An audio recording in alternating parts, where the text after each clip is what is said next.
हाँ तो हेलो मेरे प्रिय मित्रों, मेरे दोस्तों, मेरे अजीज साथियों, मेरे दिलों की धड़कनों, सभी को मेरा प्यार भरा नमस्कार है। और आपके भगवान तुल्य माता पिता को भी मेरा प्रणाम है। और आज हम लोग एक नए एपिसोड में, और यह एपिसोड है साइंस, फिजिक्स, केमिस्ट्री, बायोलॉजी के टॉप 150 ऑब्जेक्टिव। आज हम लोग देखेंगे टॉप 150 ऑब्जेक्टिव। इस 150 ऑब्जेक्टिव में दावा के साथ मैं कह सकता हूं, दावे के साथ मैं कह सकता हूं कि 70 प्लस ऑब्जेक्टिव आपके एग्जाम हॉल के पेपर में छपा हुआ मिलेगा। और यह कोई इधर उधर के व्यक्ति नहीं है, मुन्ना सर बिहार वाले कर रहे हैं। तो जितने भी बच्चे इस एपिसोड को सुनते होंगे, देखते होंगे, 1000 वीडियो देख लेना, लेकिन बेटा इस वीडियो को यदि नहीं देखा तो बहुत पछताओगे, क्योंकि आज का एपिसोड है शानदार जानदार। 150 ऑब्जेक्टिव बिना नेट के सर्च करके हम लाए हैं आपके लिए। बहुत ही जानदार क्वेश्चन है जो आपके एग्जाम हॉल में मिलेगा। ज्यादा नहीं पढ़ना, अब वही है जो आपके एग्जाम हॉल में आएगा। तो चलिए मेरे दोस्तों, आगाज करते हैं। आज हम आगाज करते हैं आज का नया एपिसोड आपके लिए।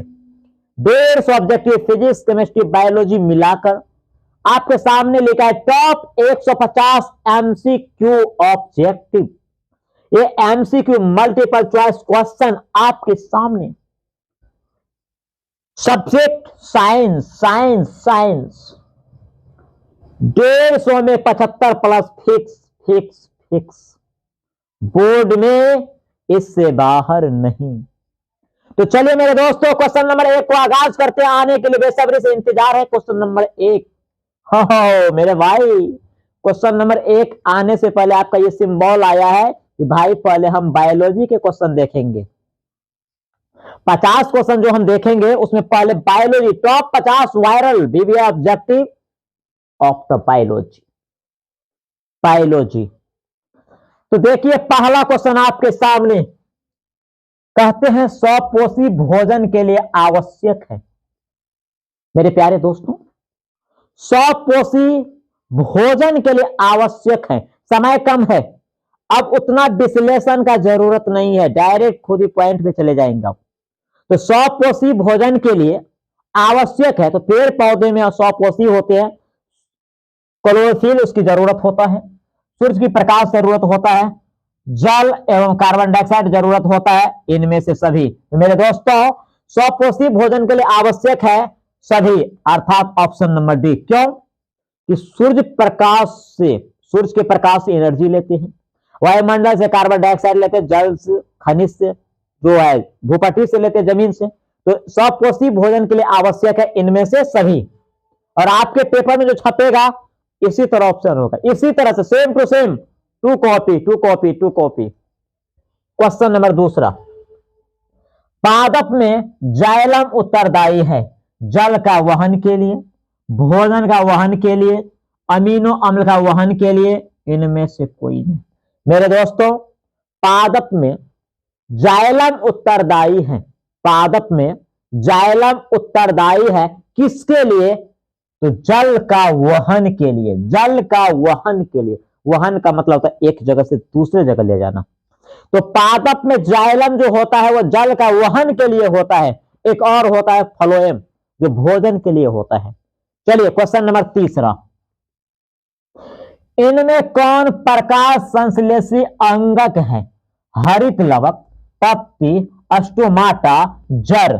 मेरे प्यारे प्यारे मेरे प्यारे बच्चों, कहते क्या है कि इनमें कौन, इनमें नीचे में जो है, इनमें कौन प्रकाश संश्लेषी अंगक है? कौन प्रकाश संश्लेषी अंगक है? मेरे दोस्तों जल्दी फटाफट कमेंट दीजिए, स्पीड में दीजिए। तो इनमें कौन प्रकाश संश्लेषी अंगक है? मेरे दोस्तों हरित लवक। क्या हो जाएगा? हरित लवक। वायुमंडल में CO2 का कितना प्रतिशत है? मेरे दोस्त, वायुमंडल में CO2 का कितना प्रतिशत है? इसका मतलब यह होता है कि वायुमंडल में कार्बन डाइऑक्साइड कितने प्रतिशत है, कितने इसका मात्रा है? 0.3%, 0.03%, 0.003%, 0.21%। तो वायुमंडल में CO2 यानी कार्बन डाइऑक्साइड कितने प्रतिशत है जी? स्पीड में आप लोग आंसर दीजिएगा, बताइए क्या होगा। तो वायुमंडल में CO2 का कितना प्रतिशत है मेरे दोस्तों? तो 0.03%। और जिन बच्चों का बी है वो बिल्कुल सही है। ठीक है, चलिए एक नए क्वेश्चन की ओर। निम्नांकित में से कौन स्त्रियों में पाया जाने वाला लिंग क्रोमोसोम का जोड़ा है? मेरे प्यारे बच्चों, निम्नांकित में से कौन स्त्रियों में पाया जाने वाला लिंग क्रोमोसोम का जोड़ा है? यानी स्त्री में गुणसूत्र कौन सा होता है? Double X, X Y, double Y, X Z. तो मेरे प्यारे बच्चों, हंस के मुस्कुरा के जवाब दीजिए तो क्या हो जाएगा? स्त्रियों में पाए जाने वाले क्रोमोसोम क्या होता है? क्या होता है मेरे दोस्त? तो डबल एक्स होता है। स्त्री में क्या होता है? Double x. क्या मजा आ रहा है जी? बहुत अच्छा मजा आएगा, बहुत। और आप लोग बने रहिए, बिल्कुल बने रहिए। निम्नांकित में से कौन लैंगिक जनन संचारित रोग नहीं है? निम्नांकित माने होता है नीचे जो लिखा है। निम्नलिखित में यानी निम्नांकित में से कौन लैंगिक जनन संचारित रोग नहीं है? AIDS, syphilis, gonorrhoea, typhoid. यहां पे टाइफाइड होगा। क्या होगा मेरे दोस्तों? टाइफाइड होगा। टाइफाइड जी। तो बताइए आप लोग, निम्नांकित में से कौन लैंगिक जनन संचारित रोग नहीं है? इसका मतलब क्या होता है? यानी मेल और फीमेल जो निषेचन का प्रक्रिया करते हैं, आपस में जो संपर्क बनाते हैं, उस प्रकरण में कौन सा बीमारी नहीं होता है? उसमें आपको एड्स होता है, सिफिलिस भी होता है, गोनोरिया भी होता है, लेकिन टाइफाइड जो है बुखार, ये नहीं होता है। तो ऑप्शन नंबर डी। अब आप बोलेगा सर ऑप्शन में ऐसे रहेगा एग्जाम हॉल में? जी, एग्जाम हॉल में ऑप्शन भी ऐसा ही रहेगा। क्यों? क्योंकि ये क्वेश्चन किताब से है। और क्वेश्चन कहां से पूछेगा? किताब से, रामायण से नहीं पूछेगा। समझ में आ गया मेरे दोस्त? चलिए, नर युग्मक एवं मादा युग्मक के संलग्न को कहते हैं। नर युग्मक एवं मादा युग्मक के संलग्न को कहते हैं किण्वन, निषेचन, अंकुरन, परागन। मेरे दोस्त, नर युग्मक एवं मादा युग्मक के संलग्न को क्या कहते हैं? क्या कहते हैं? लगाइए, एकदम लगाइए, जोर से आंसर दीजिए, क्या होगा मेरे दोस्त? हाँ, वाह क्या बात है, निषेचन। क्या होगा? निषेचन होगा। वाह। मेंडल ने अपने प्रयोग के लिए बगीचे में उगाए जाने वाले किस पौधे का चयन किया था? देखिए कितना सटीक क्वेश्चन होगा जी। आज क्वेश्चन वैसा लाए हैं जिसमें 90% बच्चा पास हो जाएगा, वही क्वेश्चन लाए हैं मेरे दोस्त। ध्यान दीजिए कि मेंडल ने अपने प्रयोग के लिए बगीचे में उगाए जाने वाले किस पौधे का चयन किया था? साधारण मटर या सीधे मटर होगा? अड़हुल, गुलाब, सहतूत। कहते हैं कि मेंडल साहब ने अपना प्रयोग किस पौधे पर किया था? किस पौधे पर किया था? तो मेरे दोस्त साधारण मटर। किस पौधे पर? साधारण मटर पर। ठीक है, मजा आ रहा है मेरे दोस्त? बताइए आप लोग, क्या मजा आ रहा है? बताइए तो। इश्क ने इंसान को क्या से क्या बना दिया, किसी को दीवाना तो किसी को खुदा बना दिया। इश्क ने इंसान को क्या बना दिया? किसी को दीवाना तो किसी को खुदा बना दिया। अरे जिस मुमताज महल ने एक पत्थर का बोझ नहीं उठा सकती है, उस पे शाहजहां ने ताजमहल बना दिया। क्या बताइए, कितना अच्छा लगा आप लोगों को मेरे दोस्त? चलिए, हंसते रहिए, मुस्कुराते रहिए, जीवन की हर घड़ी को एकदम मजा लेते रहिए। पत्तियों में गैसों का आदान प्रदान कहां होता है? पत्तियों में गैसों का आदान प्रदान कहां होता है मेरे दोस्त? पत्तियों में गैसों का आदान प्रदान कहां होता है? सीरा में, रंध्र में, मध्य सीरा, इनमें से कोई नहीं। तो पत्तियों में गैसों का आदान प्रदान कहां होता है? कहां होता है मेरे प्यारे बच्चों? कहां होता है? तो रंध्र में। कहां होता है? रंध्र में होता है जी।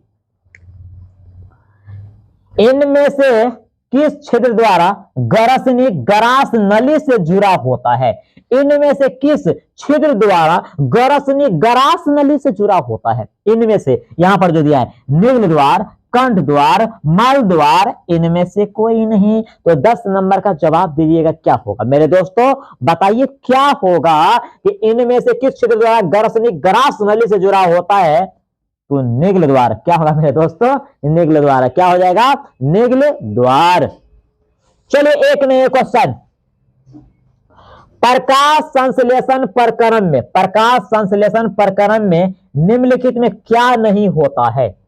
प्रकाश संश्लेषण के दौरान निम्नलिखित में क्या नहीं होता है। ऑप्शन में आइए, क्या नहीं होता है, पानी का टूटना, CO2 का मुक्त होना, ऑक्सीजन का मुक्त होना, CO2 का उपयोग। मेरे दोस्त प्रकाश संश्लेषण के दौरान क्या नहीं होता है, देखिए पानी का टूटना ये होता है ना, देखिए ऑक्सीजन का मुक्त होना ये भी होता है, कार्बन डाइऑक्साइड का उपयोग ये भी होता है, लेकिन CO2 का मुक्त होना ये गलत बात है। क्या मुक्त होता है, ऑक्सीजन मुक्त होता है। तो ऑप्शन नंबर क्या होगा मेरे दोस्तों, थोड़ा बताइए तो क्या होगा। ऑप्शन नंबर सर आप जो घेरे हैं बी वही होगा, यानी CO2 का मुक्त होना ये गलत बात है। ये क्या है, गलत बात है। वैसे पौधे जो पोषण के लिए सड़ी गली चीजों पर आश्रित रहते हैं वे क्या कहलाते हैं। वैसे पौधे जो पोषण के लिए, पोषण माने भोजन, भोजन के या पोषण के लिए सड़ी गली चीजों पर आश्रित रहते हैं वे क्या कहलाते हैं। परजीवी, मृतजीवी, स्वपोषी, परपोषी। मेरे दोस्त सड़ी गली बेकार पदार्थ पे, तो क्या हो जाएगा मेरे दोस्तों, इसका आंसर क्या होगा, बताइए आप लोग क्या आंसर होगा, बताइए जल्दी दीजिए आंसर मेरे दोस्त, क्या होगा आंसर बताइए। वाह क्या बात है, मृतजीवी। क्या हो जाएगा, मृतजीवी। क्या होगा, वाह मुस्कुरा रहे हो, वाह मृतजीवी। आहार नाल का सबसे लंबा भाग है ग्रसनी, छोटी आंत, आमाशय, ग्रास नली। आहार नाल का सबसे लंबा भाग है, आहार नाल का सबसे लंबा भाग है, आहार नाल का सबसे लंबा भाग है, बताइए छोटी आंत। और मेरे प्यारे बच्चों अभी ठंड का मौसम चल रहा है ना जी, आप लोग टोपी मफलर लगा के रहिएगा। हम लोग तो थोड़ा अंदर में, स्टूडियो के अंदर में हीटर सब थोड़ा लगा है तो उतना नहीं प्रभाव पड़ता है, तो आप लोग मेरे जैसे मत टोपी निकाल के रहिएगा जी। मेरे प्यारे बच्चों, मेरे दोस्तों, दोस्त मजाक करता है, आप लोग मजाक कर रहे हो, बहुत मजाक कर रहे हो। क्या लिख रहे हो सर, आपको गर्मी लग रहा है। अच्छा आप मजाक कर रहे हैं, दोस्त तो होता है मजाक करने के लिए। चलिए नए क्वेश्चन को देखिए, ऑक्सीन निम्नलिखित में से क्या है। वसा, एंजाइम, हार्मोन, कार्बोहाइड्रेट। मेरे प्यारे दोस्तों आपका क्वेश्चन क्या है, ऑक्सीन निम्नलिखित में क्या है। ऑक्सीजन नहीं है, ऑक्सीन निम्नलिखित में क्या है मेरे दोस्त, पेड़ पौधा में पाए जाने वाले का हार्मोन है ऑक्सीन, जिसके कारण पेड़ पौधा बहुत लंबा होता है। तो ऑक्सीन क्या है, आपको हार्मोन है। ऑक्सीन क्या है मेरे दोस्तों, हार्मोन है। बैठ जाइए मेरे दोस्तों, लोग बैठ जाइए, आप लोगों को जगह नहीं होता, कंजस्टेड कीजिए। हार्मोन क्या है, हार्मोन। प्रकाश संश्लेषण की क्रिया होती है, प्रकाश संश्लेषण की क्रिया होती है। ऑप्शन देखो, कवकों में, जंतुओं में, हरे पौधों में, परजीवियों में। तो प्रकाश संश्लेषण की क्रिया होती है। हम लोग पढ़े थे कि हरे पेड़ पौधा जिस प्रक्रिया के द्वारा अपना भोजन बनाते हैं उस मूलभूत प्रक्रिया को प्रकाश संश्लेषण कहते हैं। तो प्रकाश संश्लेषण होते हैं तो किस में होते हैं, लगाइए तो आप लोग कमेंट स्पीड में दीजिए, क्या होगा मेरे दोस्त, लगाइए। वाह क्या बात है, हरे पौधों में। चलिए option number C, option number C. वाह आज बहुत आप लोग अच्छे कर रहे हैं जी। ग्लूकोज का रासायनिक सूत्र निम्नलिखित में कौन है। ग्लूकोज का रासायनिक सूत्र निम्नलिखित में कौन है। ग्लूकोज का रासायनिक सूत्र निम्नलिखित में कौन है या क्या होता है। C2H5OH, C6H6O6, C6H12O6, C6H6। मेरे दोस्त बताइए कि ग्लूकोज का सूत्र क्या होता है, ग्लूकोज का सूत्र क्या होता है। तो हम लोग पढ़े थे कि C6H12O6। तो देखो ऑप्शन नंबर आपका कहां है, ढूंढ लो, C6H12O6। आपको यदि यहीं पे क्वेश्चन पलट दे कि ग्लूकोज में कार्बन के कितने परमाणु होते हैं, कार्बन के कितने, तो 6, हाइड्रोजन के 22, ऑक्सीजन 12, ऑक्सीजन के 12 और ऑक्सीजन के मेरे दोस्त 6। ये भी क्वेश्चन आता है, तो रहिए ना तैयार, हम है ना जी, क्या टेंशन लेते हैं। गर्हनी निम्नलिखित में से किसका भाग है? मुख गुहा का, आमाशय का, छोटी आंत का, बड़ी आंत का। गर्हनी निम्नलिखित में किसका भाग है? गर्हनी निम्नलिखित में किसका भाग है मेरे दोस्त? गर्हनी किसका भाग है? तो गर्हनी जो है आपको छोटी आंत का। किसका भाग है? छोटी आंत का, छोटी आंत का। बार बार कमेंट है सर अब कम समय है कैसे पढ़ेंगे? अब बुरबक कहाँ के कम समय है, समय बहुत है। मान लिया तो हार है, ठान लिया तो जीत है। मंजिल मिले ना मिले ये तो मुकद्दर की बात है, हम कोशिश न करिए कितनी गलत बात है। कोशिश कीजिए अभी से यार। 1 महीना नेट, आज 15 जनवरी और 15 जनवरी को मैथिली का एग्जाम है। मैथिली यानी आज से नेट 30 दिन तैयार रहिए। आयोडीन की कमी से कौन सा रोग होता है? घेगा, मधुमेह, स्कर्वी, एड्स। आयोडीन की कमी से कौन सा रोग होता है? आयोडीन की कमी से मेरे दोस्त, आयोडीन की कमी से कौन सा रोग होता है? तो आयोडीन की कमी से मेरे प्यारे बच्चों घेगा होता है। आयोडीन की कमी से कौन सा रोग होता है? घेगा। आज बहुत मजा आएगा क्योंकि आज क्वेश्चन बहुत ही सिलेक्टेड क्वेश्चन है। वायरल, VBA, MCQ, इंपोर्टेंट जो बोलिए वही इसमें से छपेगा, बहुत पछताओगे, देख लो जल्दी। इनमें किसके द्वारा अमीबा भोजन का अंतर ग्रहण करता है? इनमें किसके द्वारा अमीबा भोजन का अंतर ग्रहण करता है? उत्पाद, परिवहन, भोजन रसधानी, केंद्रक। इनमें किसके द्वारा अमीबा अपना भोजन अंतर ग्रहण करता है, यानी किसके द्वारा भोजन को ग्रहण करता है? कौन? अमीबा। तो मेरे प्यारे बच्चों क्या होगा? उत्पाद हो जाएगा। क्या हो जाएगा? उत्पाद। पौधों में जनन अंग कहां पाए जाते हैं? तना में, जड़ में, पुष्प में, फल में। पौधे में जनन अंग कहां पाए जाते हैं मेरे दोस्त? पौधों में जनन अंग कहां पाए जाते हैं? कहां पाए जाते हैं? तो मेरे प्यारे बच्चों पुष्प में। कहां पाए जाते हैं? पुष्प में पाए जाते हैं।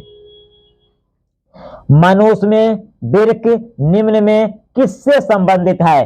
पोषण से, श्वसन से, परिवहन से, उत्सर्जन से। मनुष्य में जो वृक्क होता है, मनुष्य में जो वृक्क होता है वह किसमें भाग लेता है? ऐसे भी पूछ सकता है आपको क्वेश्चन। तो मनुष्य में वृक्क निम्न में किससे संबंधित है? वृक्क जो होता है वह आपको उत्सर्जन में भाग लेते हैं। किसमें? उत्सर्जन में। हमारे शरीर में पाचन क्रिया के बाद जो बेकार पदार्थ बनते हैं उसको जिस प्रक्रिया से बाहर निकालते हैं उस प्रक्रिया को उत्सर्जन कहते हैं। और ये वृक्क जो है आपको उत्सर्जन से संबंधित रखते हैं या भाग लेते हैं। बिल्कुल आप लोग को थोड़ा सा भी तो दिक्कत नहीं है। चलिए, पौधे में उत्सर्जी पदार्थ है गोंद, टैनिन, रेजिन, इनमें से सभी। मेरे दोस्त बताइए कि पौधे में उत्सर्जी पदार्थ है। पौधे में उत्सर्जी पदार्थ है। पौधे में उत्सर्जी पदार्थ है तो गोंद, टैनिन, रेजिन। आपको इनमें से सभी, गोंद भी है, टैनिन भी है, रेजिन भी, इसलिए ऑप्शन नंबर डी इनमें से सभी। ये उत्सर्जी पदार्थ क्या होता है? देखते होंगे पेड़ पौधा में लस्सा सब जो आता है गोंद टाइप के, यही उत्सर्जी बेकार पदार्थ। किसकी उपस्थिति के कारण पौधे का रंग हरा होता है? किसकी उपस्थिति के कारण पौधे का रंग हरा होता है? किसकी उपस्थिति के कारण पौधे का रंग हरा होता है? क्लोरोफिल, ल्यूकोप्लास्ट, फाइटोक्रोम, इनमें से कोई नहीं। तो किसकी उपस्थिति के कारण पौधे का रंग हरा होता है मेरे दोस्त? क्लोरोफिल। किसके? क्लोरोफिल। किसके कारण? क्लोरोफिल के कारण। क्या आप लोगों को किसी प्रकार की दिक्कत है मेरे दोस्त? बताइए। पौधों में गैसों का आदान प्रदान किसके द्वारा होता है? पौधों में गैसों का आदान प्रदान किसके द्वारा होता है? पौधों में गैसों का आदान प्रदान किसके द्वारा होता है? रंध्र, तना, जड़, टहनी। बता दीजिए तो किसके द्वारा होगा? पौधों में गैसों का आदान प्रदान किसके द्वारा होता है? तो मेरे प्यारे प्यारे प्यारे मेरे प्यारे बच्चों रंध्र के द्वारा। किसके द्वारा? रंध्र के द्वारा। अमीबा अपना भोजन कैसे पकड़ता है? स्पर्शक द्वारा, जीव द्वारा, उत्पाद द्वारा, मुंह द्वारा। देखो ये क्वेश्चन दोबारा है कि आपको लैंग्वेज बदल दिया लेकिन क्वेश्चन सेम है। तो अमीबा अपना भोजन ग्रहण करता है। अमीबा अपना भोजन कैसे पकड़ता है? तो किसके द्वारा? कुत्पाद के द्वारा। किसके द्वारा? कुत्पाद के द्वारा। किस प्रकार के शोषण से अधिक ऊर्जा मुक्त होती है? आइए बात कीजिए हमसे। किस प्रकार के शोषण में अधिक ऊर्जा मुक्त होती है? किस प्रकार के शोषण में अधिक ऊर्जा मुक्त होती है मेरे दोस्त? तो आइए ऑप्शन में, वायवीय शोषण और वायवीय शोषण दोनों इनमें से कोई नहीं। तो मेरे प्यारे बच्चों, वायवीय शोषण में जो है अधिक ऊर्जा मुक्त होती है। ऑक्सीजन की उपस्थिति में जो शोषण की प्रक्रिया होती है उसे वायवीय शोषण कहते हैं। ठीक है, तो वायवीय में अधिक ऊर्जा मुक्त होती है। मछली का श्वसन अंग है। मछली का श्वसनांग है, यानी श्वसन अंग है। यानी मछली का श्वसन अंग क्या है? मछली का श्वसन अंग है ट्रेकिया, गिल्स, त्वचा, फेफड़ा। तो मछली का जो श्वसन अंग है उसका नाम क्या है? मछली का जो श्वसन अंग है उसका नाम मेरे दोस्त क्या है? मेरे प्यारे बच्चों, तो क्या हो जाएगा? गिल्स, जिसको गलफड़ भी कहते हैं। क्या कहते हैं? गलफड़ भी कहते हैं। समझ में आ रहा है आप लोग को भाई? बिल्कुल समझ में आता है ना। चलिए आगे देखिए। प्रकृति में ऑक्सीजन का संतुलन कैसे बना रहता है? प्रकृति में ऑक्सीजन का संतुलन कैसे बना रहता है? प्रकृति में ऑक्सीजन का संतुलन कैसे बना रहता है? संयोजन क्रिया के द्वारा, प्रकाश संश्लेषण, अपघटन, इनमें से कोई नहीं। तो प्रकृति में ऑक्सीजन का संतुलन कैसे बना रहता है? प्रकृति में ऑक्सीजन का संतुलन कैसे बना रहता है मेरे दोस्त? तो किसके द्वारा? प्रकाश संश्लेषण के द्वारा। किसके द्वारा? प्रकाश संश्लेषण के द्वारा प्रकृति में ऑक्सीजन का जो है ना संतुलन बना रहता है। उत्पाद किसमें पाया जाता है? कहता है कि उत्पाद किसमें पाया जाता है? देखो 3 बार क्वेश्चन आया, चेंज कर रहा है रंग। उत्पाद किसमें पाया जाता है? पैरामीशियम में, यूग्लिना में, अमीबा में, इनमें से कोई नहीं। तो उत्पाद किसमें पाया जाता है मेरे दोस्तों? अमीबा में। किसमें? अमीबा में उत्पाद पाया जाता है, जिसके मदद से अपना भोजन को ग्रहण करता है। ठीक है, चलिए नए क्वेश्चन को देखते हैं। प्रकाश संश्लेषण क्रिया में ऑक्सीजन बाहर निकलता है। प्रकाश संश्लेषण प्रक्रिया में ऑक्सीजन बाहर निकलता है जल से, CO2 से, ग्लूकोज से, डिक्टियोजोनम से। ध्यान दीजिए, डिक्टियोजोम से। तो प्रकाश संश्लेषण प्रक्रिया में ऑक्सीजन बाहर निकलता है। जब प्रकाश संश्लेषण की प्रक्रिया होता है तो उस समय जो ऑक्सीजन वायुमंडल में क्या होता है? निष्कासित होते हैं, मुक्त होते हैं। तो किससे आपको मुक्त होता है? तो मेरे प्यारे बच्चों, जल से। जब जल के अणु टूटते हैं तो ऑक्सीजन वायुमंडल में मिलते हैं। ठीक है, अर्थात कहते हैं कि प्रकाश संश्लेषण के दौरान ऑक्सीजन जो हमें मिलते हैं वायुमंडल में, वह किससे बाहर निकलता है? तो जल से। क्लोरोफिल वर्णक का रंग है हरा, नीला, लाल, सफेद। क्लोरोफिल वर्णक का रंग है, यानी क्लोरोफिल जो होता है उसका रंग कैसा होता है? क्लोरोफिल जो होता है तो उसका रंग कैसा होता है मेरे दोस्तों? तो क्लोरोफिल का जो रंग होता है वह हरा होता है। क्या होता है?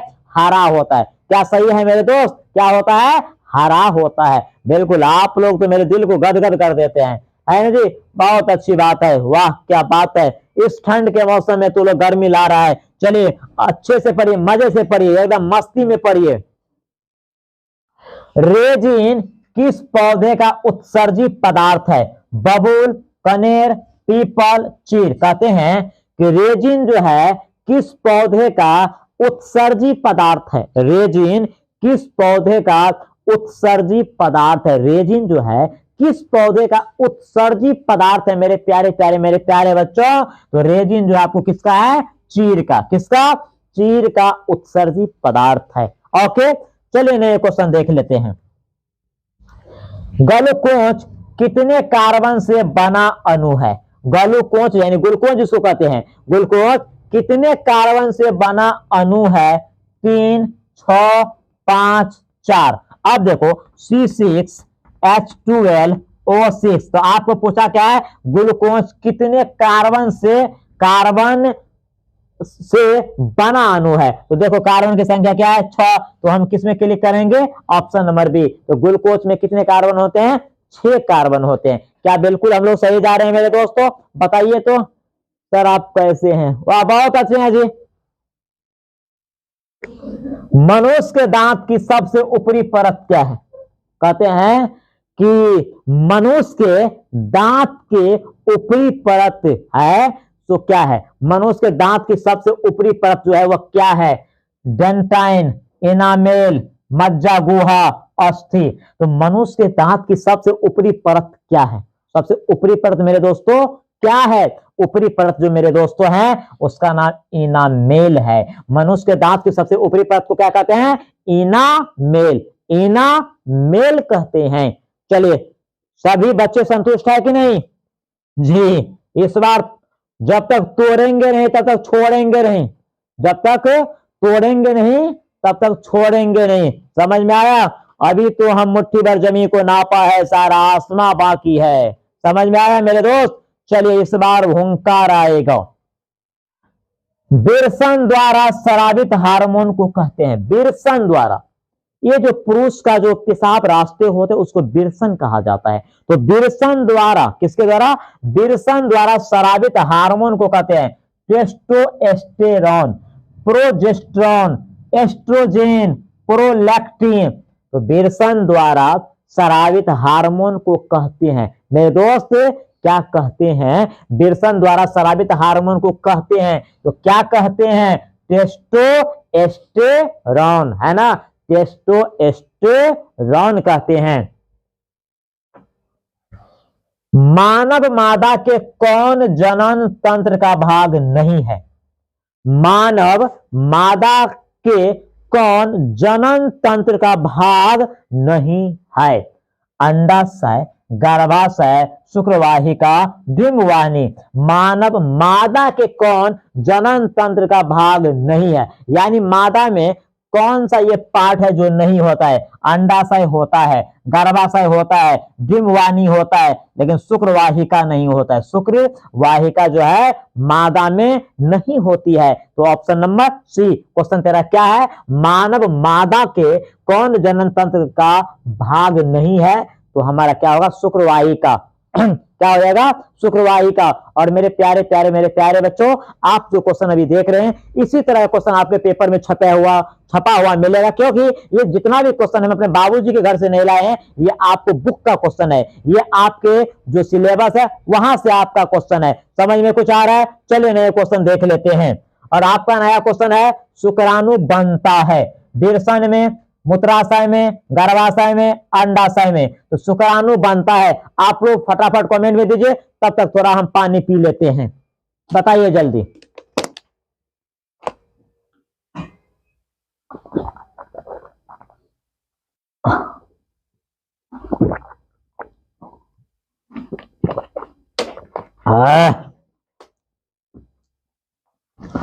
दीजिए, क्या दे रहे हैं, सी सी, अच्छा गलत है भाई, शुक्राणु बनता है,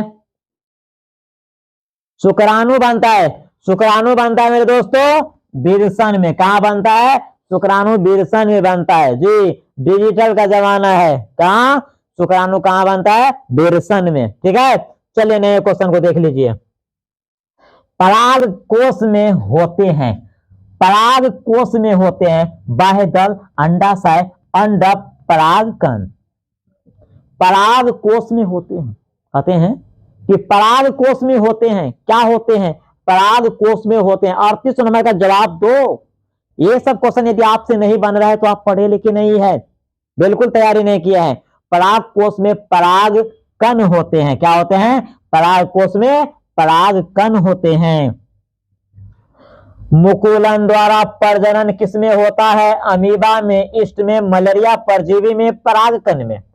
मुकुलन द्वारा प्रजनन किसमें होता है, आपका क्वेश्चन क्या है मेरे दोस्त, मुकुलन द्वारा प्रजनन किसमें होता है, मुकुलन द्वारा प्रजनन किसमें होता है मेरे दोस्त, बहुत ही वाइटल क्वेश्चन है, बताइए। मुकुलन द्वारा प्रजनन किसमें होता है, तो ईस्ट में होता है, किसमें होता है, ईस्ट में। मुकुलन द्वारा प्रजनन किस में होता है? ईस्ट में। और सही से आंसर दीजिए, मुकुलन द्वारा किस में होता है प्रजनन? ईस्ट में होता है। मनुष्य में कितने जोड़े गुणसूत्र पाए जाते हैं? 26, 24, 23, 18। मेरे प्यारे प्यारे मेरे प्यारे बच्चों, क्या बोला? कितने जोड़े, संख्या नहीं पूछा है।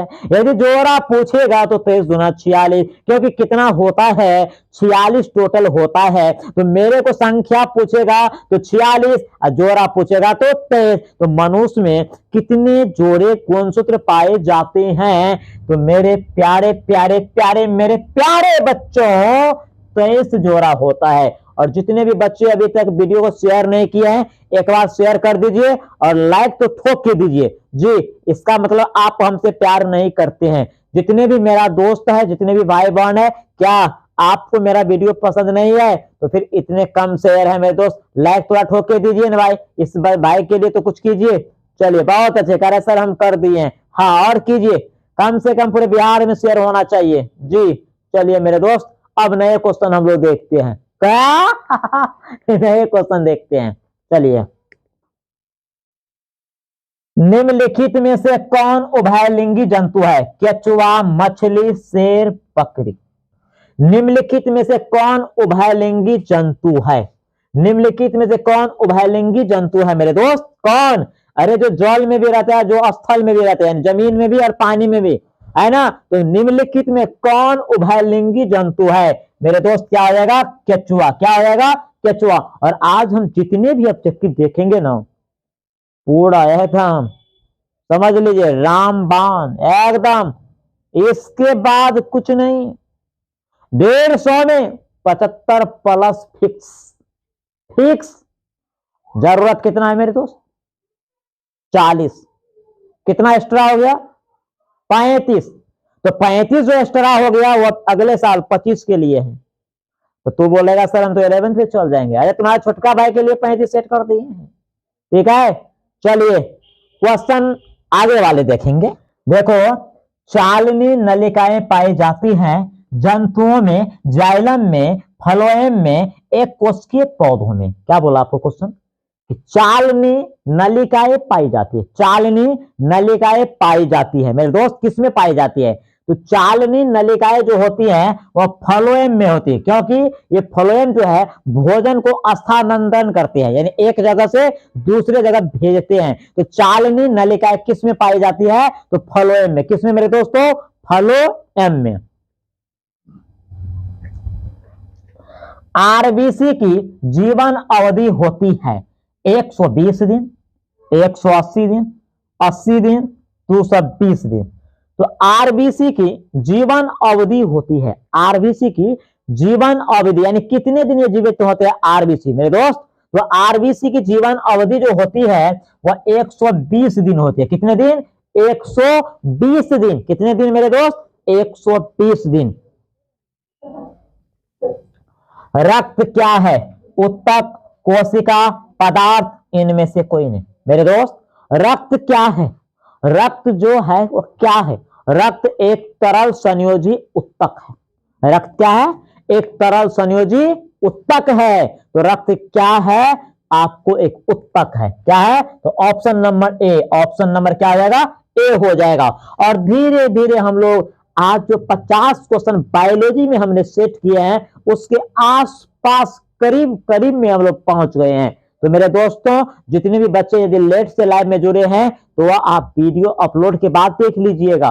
चलिए, खुला परिसंचरण तंत्र किसमें पाया जाता है? मनुष्य में, कॉकरोच में, घोंघा में, ऊंट में, है ना? तो खुला परिसंचरण तंत्र किसमें पाया जाता है? किसमें पाया जाता है मेरे दोस्त? तो खुला परिसंचरण तंत्र किसमें पाया जाता है? क्या होगा? लगाइए कमेंट आप लोग मेरे दोस्त। कॉकरोच में। किसमें? कॉकरोच में खुला परिसंचरण तंत्र पाया जाता है। अस्टोमाटा के खुलने और बंद होने की क्रिया को कौन नियंत्रित करता है?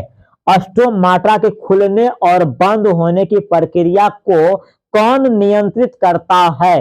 कौन नियंत्रित करता है? द्वार कोशिकाएं, सहचर कोशिकाएं, चालनी नलिकाएं, मूल रोम। तो बताइए ऑप्शन क्या होगा मेरे दोस्तों, क्या होगा आंसर? आप ही लोग बताइए कि ऑस्टोमाटा के खुलने और बंद होने की क्रिया को या प्रक्रिया को कौन नियंत्रित करता है? तो मेरे प्यारे बच्चों कौन?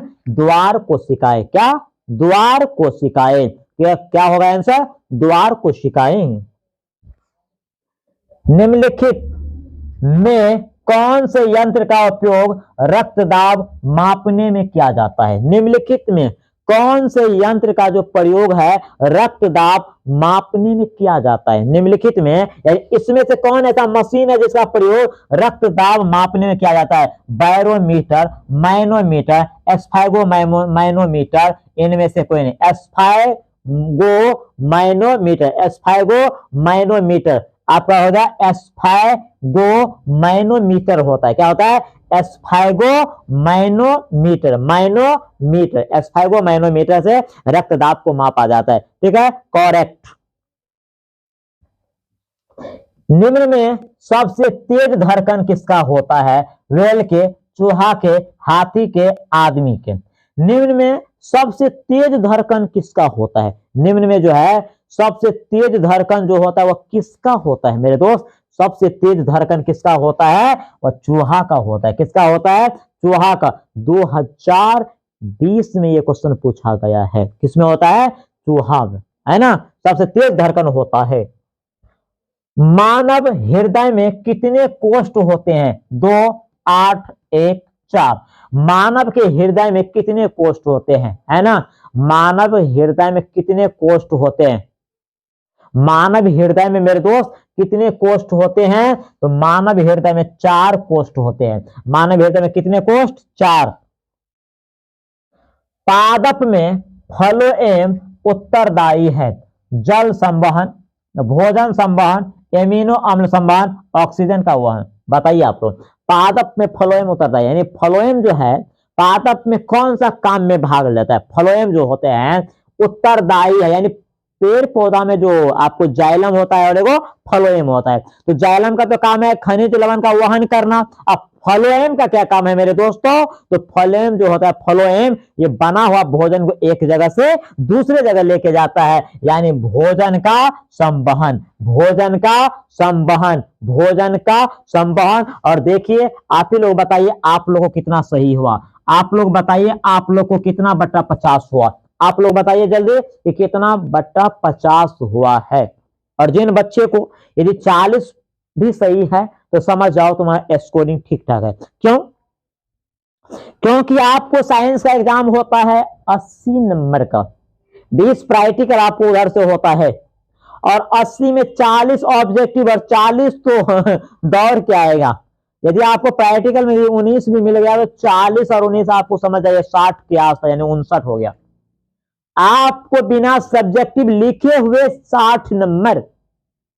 यदि सब्जेक्टिव 40 में यदि आपको 20 भी दे दिया तो 60 20 80 नंबर। यदि प्लस जाएगा सब्जेक्टिव नंबर जाएगा प्लस। तो बताइए आई होप आप लोग कितने अच्छे होंगे इस क्वेश्चन को देखकर। क्या महसूस कर रहे हैं बताइए? क्या महसूस कर रहे हैं ये क्वेश्चन को देखकर? ऐसा नहीं कि इससे बाहर क्वेश्चन नहीं हमको पढ़ना है लेकिन ये जो है ना अंतिम है, अंतिम दबाव है जी। इसमें से क्वेश्चन बहुत फंस जाएगा। तो अब जो है हम आगे चलते हैं। अब ये बायोलॉजी को एपिसोड को खत्म करते हुए अब हम लोग चलेंगे फिजिक्स।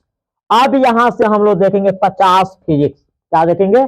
अब यहां से हम लोग 50 फिजिक्स क्वेश्चन वायरल, विविया, इंपोर्टेंट, एमसीक्यू जो आपके एग्जाम पेपर में छपा होगा वह क्वेश्चन हमने पहले से छाप के यहां पर रख दिए हैं कि जाओ बेटा इसको देख लो, वहां पे छाप के आ जाओ, यही क्वेश्चन आपको मिलेगा। बिल्कुल। कितने क्वेश्चन हमने छापे हैं? 50 क्वेश्चन छापे हैं, जबकि आपको फिजिक्स, केमिस्ट्री, बायोलॉजी को मिलाकर 40 को छापना है। तो देखिए मेरे दोस्त देर किस बात की, चलते हैं फिजिक्स की दुनिया में 50 क्वेश्चन को तहस नहस करने के लिए, धुआं धुआं करने के लिए। तो आइए मेरे दोस्त, कैसे हैं आप लोग? बता दीजिए कैसे हैं, बताइए कैसे हैं? ठीक है आप लोग? चलिए बहुत अच्छी बात है। जिंदगी मिली है तो कुछ करके दिखाइए। क्या बोलो? जिंदगी यदि मिली है तो कुछ करके दिखाइए। यदि आपको आगे बढ़ने से कोई रोकता है तो साले आसमान को झुकाइए। क्या बोले मुन्ना जी? मुन्ना सर आपका क्या बोला है? मुन्ना सर आपका भाई है ना, आपका दोस्त है। क्या बोला है कि जिंदगी मिला है तो कुछ करके दिखाइए, आगे बढ़ने से यदि कोई रोकता है तो आसमान को झुकाइए। ये है जी पावरफुल एनर्जी। चलिए चलते हैं, आपका पहला क्वेश्चन आकाश आपके डिस्प्ले के बेसब्री से इंतजार कर रहा है। क्या है क्वेश्चन? क्या है भाई साहब? कहता है प्रकाश के परावर्तन के कितने नियम हैं? देखिए, ए जो बच्चा माँ के पेट से 3 महीना के बाद पैदा हुआ वह भी बोलेगा माँ प्रकाश के परावर्तन के 2 नियम होते हैं। और हम लोग आप लोग तो निकल चुके हैं। क्या सही बात है ना जी? चलिए, प्रकाश के परावर्तन के कितने नियम है? प्रकाश के परावर्तन के कितने नियम है? 1 2 3 4। प्रकाश के परावर्तन के 2 नियम है। प्रकाश के परावर्तन के कितने नियम है? 2 नियम है। प्रकाश के परावर्तन के मेरे दोस्त 2 नियम है। प्रकाश की किरणें गमन करती है सीधी रेखा में, तिरछी रेखा में, किसी भी दिशा में, इनमें से कोई नहीं। प्रकाश की किरणें, क्या बोला आपको? प्रकाश की किरणें यानी प्रकाश जब निकलते हैं कहीं से तो किस गति से, किस डायरेक्शन में जाते हैं? तो प्रकाश की किरणें गमन करती है। तो प्रकाश की किरणें गमन जो करती हैं वो हमेशा सीधी रेखा में, वो हमेशा जो आपको वो हमेशा वह सीधी रेखा में जाएगा। मान लो ये प्रकाश यदि जा रहा है वो हमेशा वो सीधी रेखा में जाएगा। प्रकाश हमेशा सीधी रेखा में। क्या बोला? प्रकाश हमेशा सीधी रेखा में।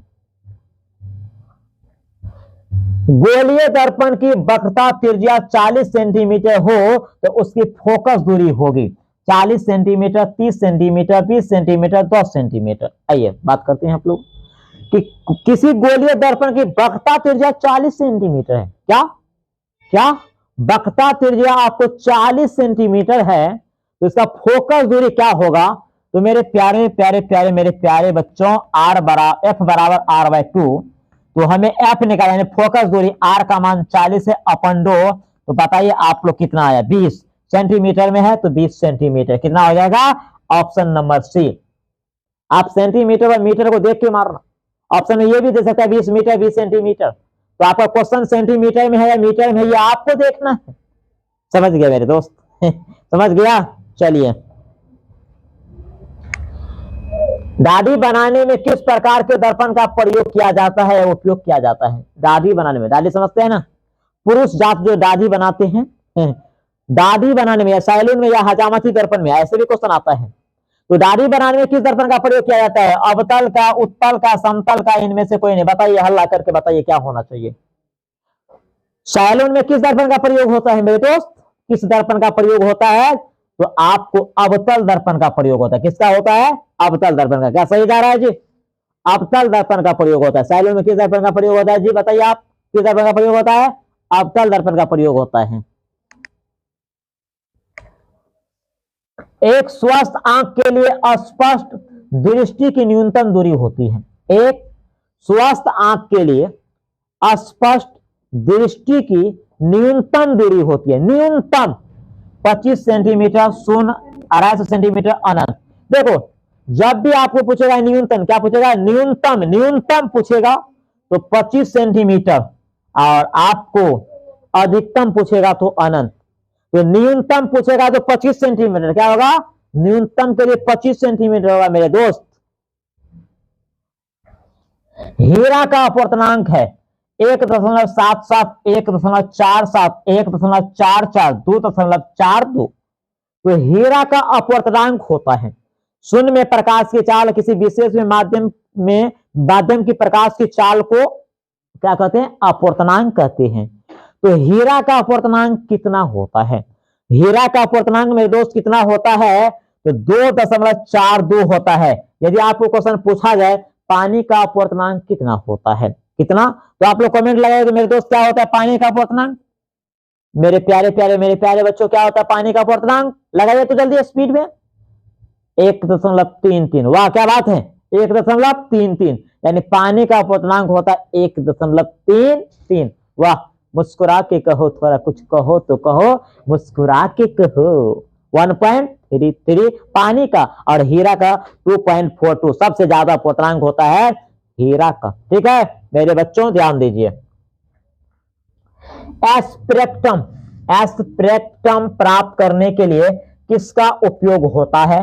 कांच की सिल्ली का, अवतल दर्पण का, उत्तल लेंस का, प्रिज्म का। एस्पेक्ट्रम प्राप्त करने के लिए किसका प्रयोग किया जाता है? एस्पेक्ट्रम प्राप्त करने के लिए किसका प्रयोग किया जाता है?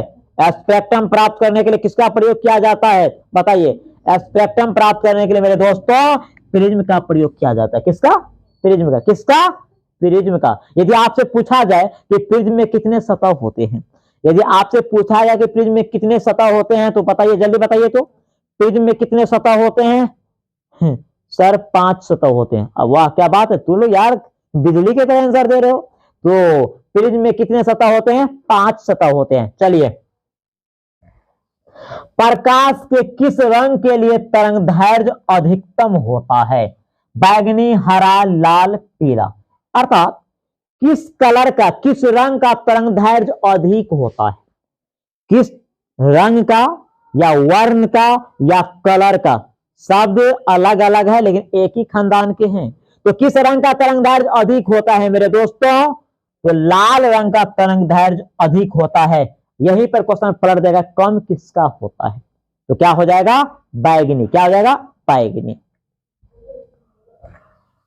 ताप बढ़ने पर चालक का प्रतिरोध बढ़ता है, घटता है, स्थिर रहता है? इनमें से कोई नहीं। ताप बढ़ने पर चालक का प्रतिरोध, ताप जब बढ़ेगा तो चालक का प्रतिरोध बढ़ेगा या घटेगा या स्थिर रहेगा? तो ताप बढ़ने पर, ताप बढ़ने पर चालक का जो प्रतिरोध होता है वह बढ़ जाता है। आज बहुत मजा आ रहा है ना जी? बढ़ता है। क्या होता है? बढ़ता है। विद्युत धारा का ऐसा मात्रक है वोल्ट, कूलम, वाट, एम्पियर। विद्युत धारा का ऐसा मात्रक क्या होता है? विद्युत धारा का ऐसा मात्रक, जिसको हम लोग सीधे इकाई भी कह सकते हैं या सिस्टम यूनिट या मात्रक। तो विद्युत धारा का ऐसा मात्रक क्या होता है? क्या होता होता तो होता क्या होता है? विद्युत धारा का ऐसा मात्रक क्या होता है मेरे दोस्त? तो एम्पियर। क्या होता है? एम्पियर। विद्युत धारा का ऐसा मात्रक एम्पियर। ठीक है, ये ससुरी बोलता है सर 4 होता है यानी ऑप्शन नंबर 4 दे रहे हैं। साइलेंट मोड में रहो जी। तो विद्युत धारा का ऐसा मात्रक क्या होता है? एम्पियर होता है। विभवांतर मापने वाले यंत्र को कहते हैं आमीटर, वोल्ट मीटर, गैल्वेनोमीटर? इनमें से कोई नहीं।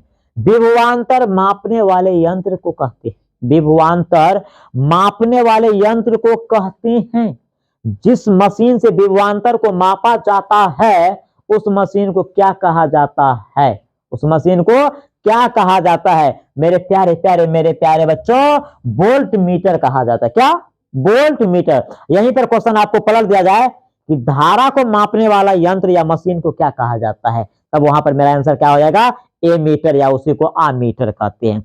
चलिए, आज हम लोग वायरल ऑब्जेक्टिव पढ़ रहे हैं, जो आएगा तो आएगा, इसी में से आएगा। आमीटर को विद्युत परिपथ में कैसे जोड़ा जाता है? श्रेणी क्रम में, पार्श्व क्रम में, दोनों? इनमें से कोई नहीं। पार्श्व क्रम का मतलब होता है समांतर क्रम। ठीक है, तो आमीटर को किस क्रम में जोड़ा जाता है? तो आप बिल्कुल ध्यान दीजिए मेरे दोस्त, इधर उधर मन भटकना नहीं चाहिए, नहीं तो सावधानी गई तो दुर्घटना बढ़ी, है ना जी? तो कहना क्या है मेरा कि आमीटर को विद्युत परिपथ में किस क्रम में जोड़ा जाता है? आमीटर को विद्युत परिपथ में किस क्रम में जोड़ा जाता है? तो मेरे दोस्त किस क्रम में? श्रेणी क्रम में। टाइम कम है, हम विश्लेषण पे नहीं जा रहे डायरेक्ट, क्योंकि ये सब तो पढ़ के, ये पुराना क्वेश्चन है, ये सब पढ़े हैं, सब पुराना क्वेश्चन है, एक बार रिवाइज हो रहा है सिर्फ।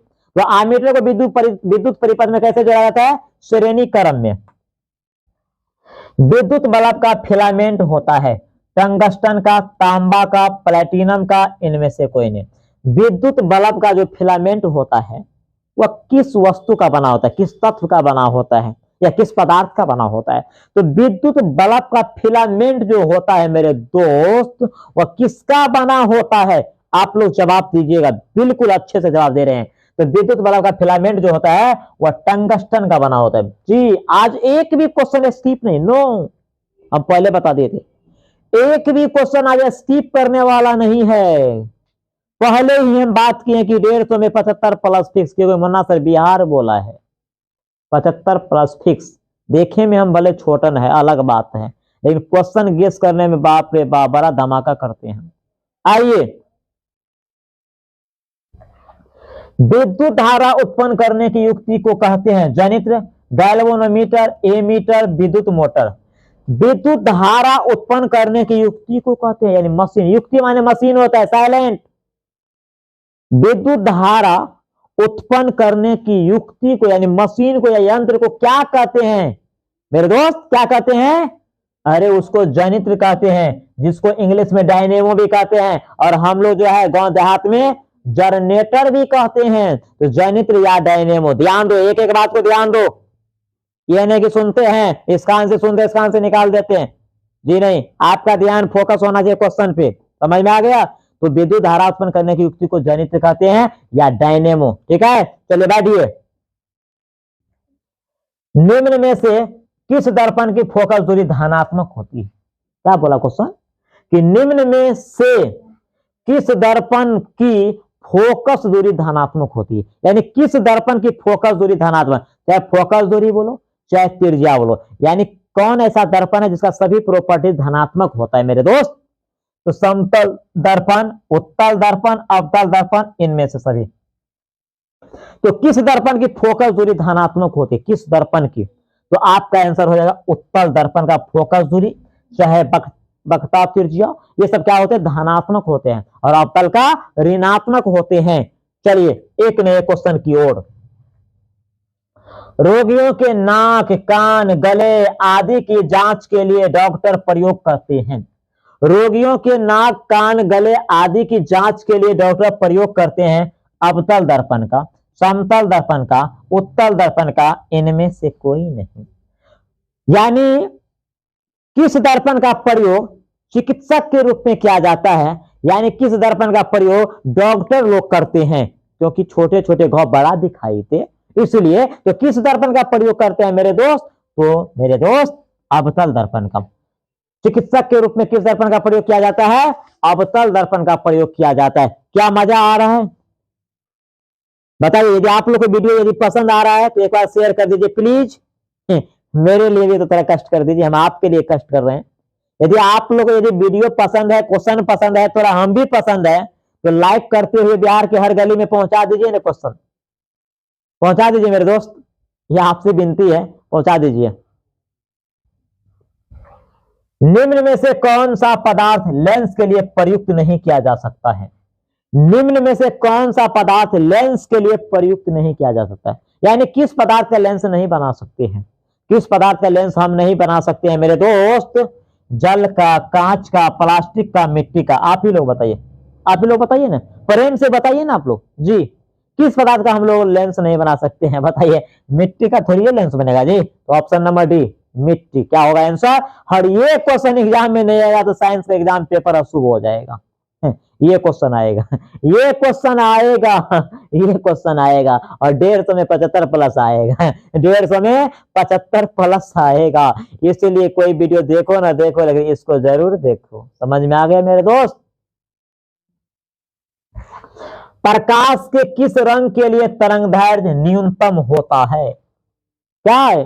अरे जब लाल का तरंगदैर्घ्य अधिकतम होता है तो बैंगनी का कम होता है। यहीं पे क्वेश्चन पलट दे कि झुकाव किसका अधिक होता है तो बैंगनी, तो कम किसका होता है लाल। ये तरंगदैर्घ्य का मतलब जो स्पेक्ट्रम प्राप्त होता है वो विक्षेपण के बाद, तो कौन सा कलर सबसे ऊपर होता है? रेड, और नीचे बैंगनी। तो कंपटीशन दुइयों में होगा, तरंगदैर्घ्य अधिक लाल का तो कम होगा बैंगनी का। झुकाव माने विचलन, यानी झुकाव अधिक बैंगनी का तो कम होगा लाल का। तो कहता है किस रंग का तरंगदैर्घ्य कम होगा? कम होगा। तो मेरे प्यारे बच्चों बैंगनी। यहाँ पर क्वेश्चन है किस रंग के, प्रकाश के किस रंग के लिए तरंगदैर्घ्य न्यूनतम होगा? तरंगदैर्घ्य न्यूनतम होगा। आपका क्वेश्चन है कि प्रकाश के किस रंग के लिए तरंगदैर्घ्य न्यूनतम होगा, तो आपका जो तरंगदैर्घ्य कम होता है वह बैंगनी का होता है। ठीक है, चलिए आगे वाले क्वेश्चन को देखिए। निकट दृष्टि दोष दूर करने के लिए किस लेंस का व्यवहार होता है? निकट दृष्टि दोष, उत्तल, अवतल, समतल, इनमें से सभी। ध्यान दीजिए, निकट दृष्टि दोष दूर करने के लिए किस लेंस का प्रयोग? देखो अब ये दृष्टि दोष मनुष्य की आंख में होता है, किसी कारणवश मनुष्य की आंख के रेटिना पर जब प्रतिबिंब नहीं बनता है तो उसी दोष को दृष्टि दोष कहते हैं। लग का वस्तु नहीं दिखाई देगा तो निकट दृष्टि दोष, और दूर का नहीं दिखाई देगा तो दूर दृष्टि दोष है ना। और क्या कहते हैं, उम्र के साथ जब आपको रोशनी कम होता है तो उसी को जरा दृष्टि दोष भी बोला जाता है। तो ध्यान दीजिए, निकट दृष्टि दोष वाले व्यक्ति के आंख में जो होता है चश्मा, वह किस लेंस का चश्मा होता है, या निकट दृष्टि दोष को किस लेंस से दूर किया जाता है? तो मेरे प्यारे बच्चों, अवतल लेंस से। और अवतल लेंस का दूसरा नाम क्या होता है? अपसारी लेंस। क्या होता है? अपसारी लेंस होता है। दूरदृष्टि वाली आंखें साफ साफ देख सकती है दूर की वस्तुओं को, निकट की वस्तुओं को, बड़ी वस्तुओं को, इनमें से कोई नहीं। दूरदृष्टि वाली आंख साफ साफ देख सकती है। अब समझो ये दूरदृष्टि क्या होता है?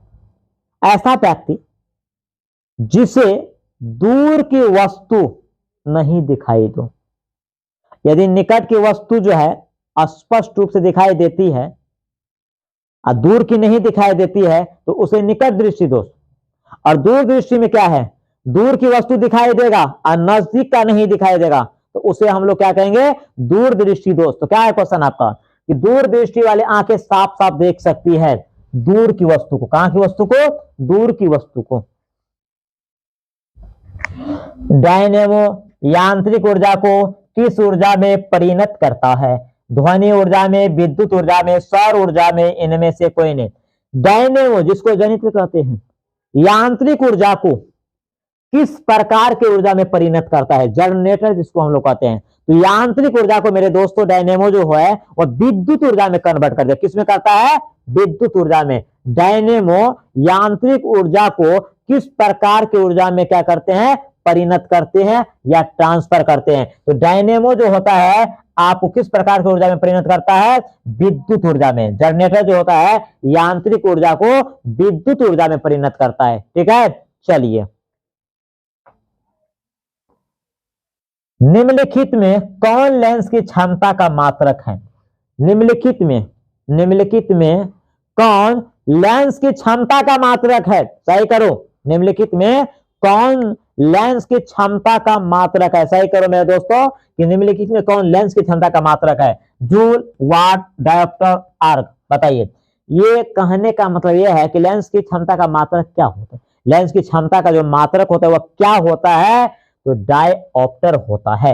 P बराबर 1/f। P बराबर मेरे दोस्तों 1/f होता है। जिस लेंस की फोकस दूरी यदि 1 मीटर होती है, जिस लेंस की फोकस दूरी यदि 1 मीटर होती है तो उस लेंस की क्षमता को 1 डायोप्टर कहते हैं। क्या कहते हैं? 1 डायोप्टर कहते हैं।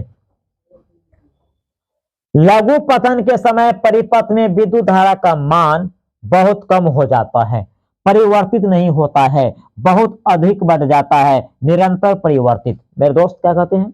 लघु पतन के समय। किसके समय?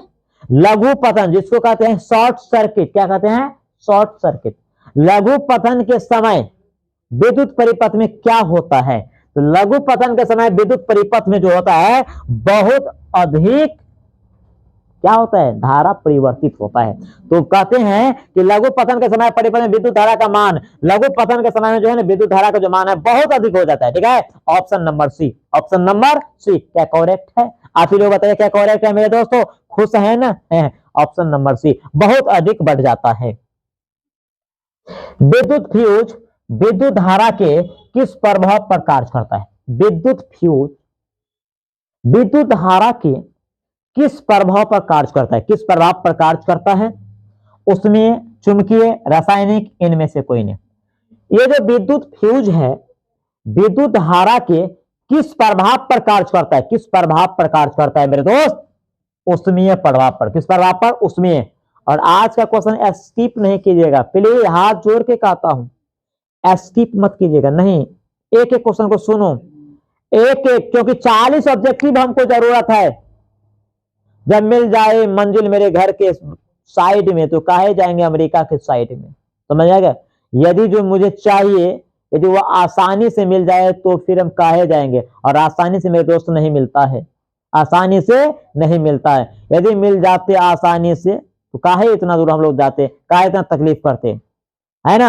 आंखों में आंसू ना होता तो आंख इतना खूबसूरत ना होता। आंखों में आंसू यदि नहीं होता तो आंख इतना खूबसूरत नहीं होता।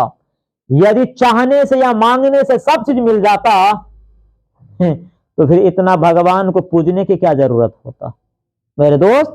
यदि चाहने या मांगने से यदि सब चीज मिल जाता तो फिर भगवान को पूजने की क्या जरूरत होता है। इतने महंगा महंगा अगरबत्ती दिखाते हैं, इतना महंगा महंगा मिठाई दिखाते हैं, तो समझ में कुछ आप लोग को आ रहा है? बिल्कुल समझ में आ रहा है जी। चलिए आगे बढ़ते हैं। वोल्ट मीटर को विद्युत परिपथ में कैसे जोड़ा जाता है? जब एमीटर को श्रेणी क्रम में तो वोल्ट मीटर को समांतर क्रम में सही है ना। जब एमीटर को श्रेणी क्रम में तो वोल्ट मीटर को समांतर क्रम में। तो देखिए ऑप्शन नंबर आपका बी, यानी समांतर क्रम को ही बोला जाता है पार्श्व क्रम। समांतर क्रम को क्या बोला जाता है? पार्श्व क्रम। क्या बोला जाता है मेरे दोस्तों? पार्श्व क्रम बोला जाता है। ठीक है, तो श्रेणी क्रम में एमीटर को और समांतर क्रम में वोल्ट मीटर को। ठीक है, विभव का ऐसा मात्रक क्या है? वोल्ट, एम्पियर, कूलम, वाट। विभव का ऐसा मात्रक क्या है? बताइए। इसका जवाब जो जितना फास्ट देगा उसको एक टॉफी फ्री।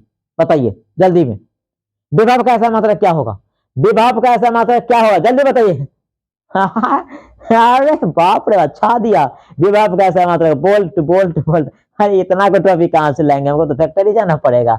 चलिए भेज देंगे, अपना अपना पिन कोड भेजिए, हम पार्सल कर देते हैं।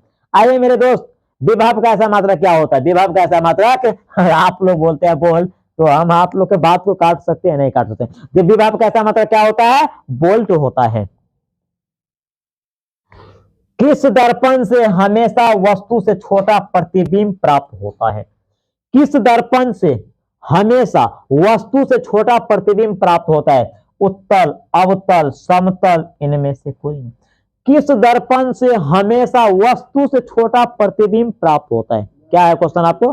किस दर्पण से हमेशा वस्तु से छोटा प्रतिबिंब प्राप्त होता है? ठीक है, चलिए आपका आंसर क्या होना चाहिए? उत्तल दर्पण में जो है हमेशा आपको वस्तु से छोटा प्रतिबिंब बनता है। उत्तल दर्पण में हमेशा वस्तु से छोटा प्रतिबिंब आपको बनता है। चलिए, किस रंग का विचलन न्यूनतम होता है? लाल, पीला, नीला, बैंगनी। बार बार आप लोग को बता रहे हैं कि तरंगदैर्घ्य यदि अधिकतम होगा लाल का तो कम होगा बैंगनी का। विचलन यदि अधिकतम होगा बैंगनी का तो कम होगा लाल का। तो विचलन में अधिक होगा बैंगनी और तरंगदैर्घ्य में अधिक होगा लाल। तो क्वेश्चन तेरा क्या है? देखो, किस रंग का विचलन न्यूनतम होता है? विचलन बोला है तो लाल का विचलन कम होता है। लाल का विचलन क्या होता है? कम होता है जी, लाल का विचलन कम होता है। विद्युत आवेश के प्रवाह दर को कहते हैं। विद्युत आवेश दर के प्रवाह को कहते हैं। विद्युत आवेश के प्रवाह दर को कहते हैं विद्युत धारा, विद्युत वाहक बल, विभवांतर, इनमें से कोई नहीं। देखो, विद्युत आवेश के प्रवाह की दर, आवेश जब आपको विद्युत आवेश की प्रवाह यानी जब इलेक्ट्रॉन का आदान प्रदान होगा, है ना, आवेश जब आपको आएगा तो विद्युत आवेश के प्रवाह की दर को क्या कहते हैं? विद्युत धारा कहते हैं। क्या कहते हैं? विद्युत धारा। विद्युत आवेश की प्रवाह को दर को विद्युत धारा कहते हैं। क्या कहते हैं? विद्युत धारा कहते हैं। निम्न में कौन लेंस की क्षमता का मात्रक है? निम्नलिखित में कौन लेंस की क्षमता का मात्रक है? निम्नलिखित में कौन लेंस की क्षमता का मात्रक है? जूल, वाट, डायोप्टर, अर्ग। मेरे दोस्तों डायोप्टर होगा। क्या होगा? डायोप्टर। लेंस की क्षमता का मात्रक क्या होता है? डायोप्टर होता है। क्या होता है? डायोप्टर होता है। प्रकाश के अपवर्तन के कितने नियम है? प्रकाश के अपवर्तन के कितने नियम है? प्रकाश के परावर्तन के तो 2 नियम होते हैं, लेकिन आएगा तुम अभी देखेगा। प्रकाश के अपवर्तन के कितने नियम है? साइलेंट होकर बैठो। प्रकाश के अपवर्तन के कितने नियम है? 1, 2, 3, 4। प्रकाश के अपवर्तन के कितने नियम है? तो प्रकाश के अपवर्तन के 2 नियम, प्रकाश के परावर्तन के 2 नियम है ना जी। प्रतिबिंब 2 प्रकार के, ये सब आपको 2 होता है। तो प्रकाश के परावर्तन हो चाहे अपवर्तन हो, कितने प्रकार के? 2 प्रकार के। प्रतिरोध का ऐसा मात्रक होता है कूलम, वोल्ट, एम्पियर, ओम। आइए, प्रतिरोध का ऐसा मात्रक होता है, अब पूछा गया है प्रतिरोध का ऐसा मात्रक क्या होता है? प्रतिरोध का ऐसा मात्रक मेरे दोस्त ओम होता है। ये ओम यदि नहीं लिखा रहेगा तो आपको ये सिंबल दिया होगा, ऐसे दिया रहेगा। ठीक है, तो प्रतिरोध का ऐसा मात्रक क्या होता है? ओम होता है। प्रतिरोध का ऐसा मात्रक ओम होता है। नेत्र द्वारा किसी वस्तु का कैसा प्रतिबिंब बनता है? यानी मनुष्य के आंख में कैसा प्रतिबिंब बनता है? मनुष्य के आंख में कैसा प्रतिबिंब बनता है?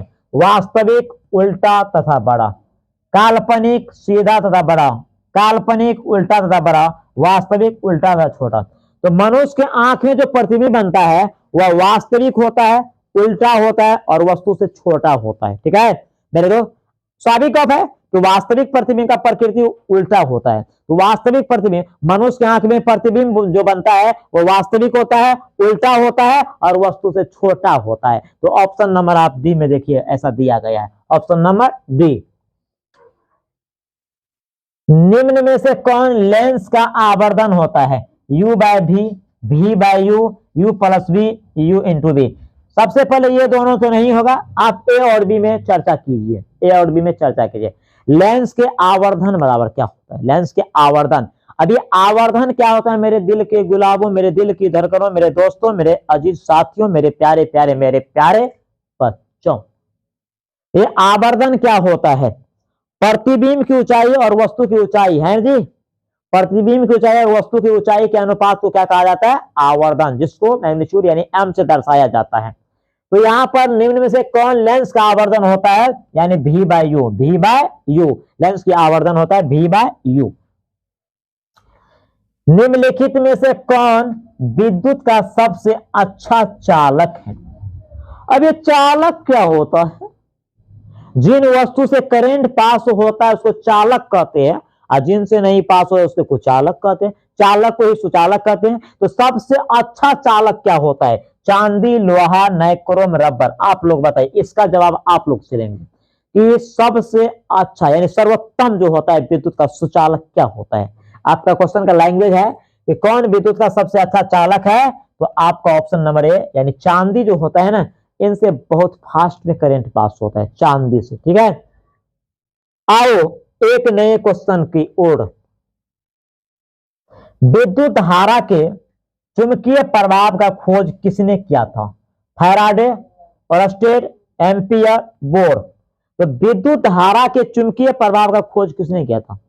विद्युत धारा के चुंबकीय प्रभाव का खोज किसने किया था? विद्युत धारा के चुंबकीय प्रभाव का जो खोज है वो किसने किया था? फैराडे साहब ने विद्युत धारा के चुंबकीय प्रभाव को खोज किया था। विद्युत धारा के चुंबकीय प्रभाव का खोज करने वाले फैराडे था। कौन? फैराडे। निम्नलिखित में से किस लेंस को अभिसारी लेंस कहते हैं? निम्नलिखित में से किस लेंस को अभिसारी लेंस कहते हैं? निम्नलिखित में से किस लेंस को अभिसारी लेंस कहते हैं? किस लेंस को अभिसारी लेंस कहते हैं?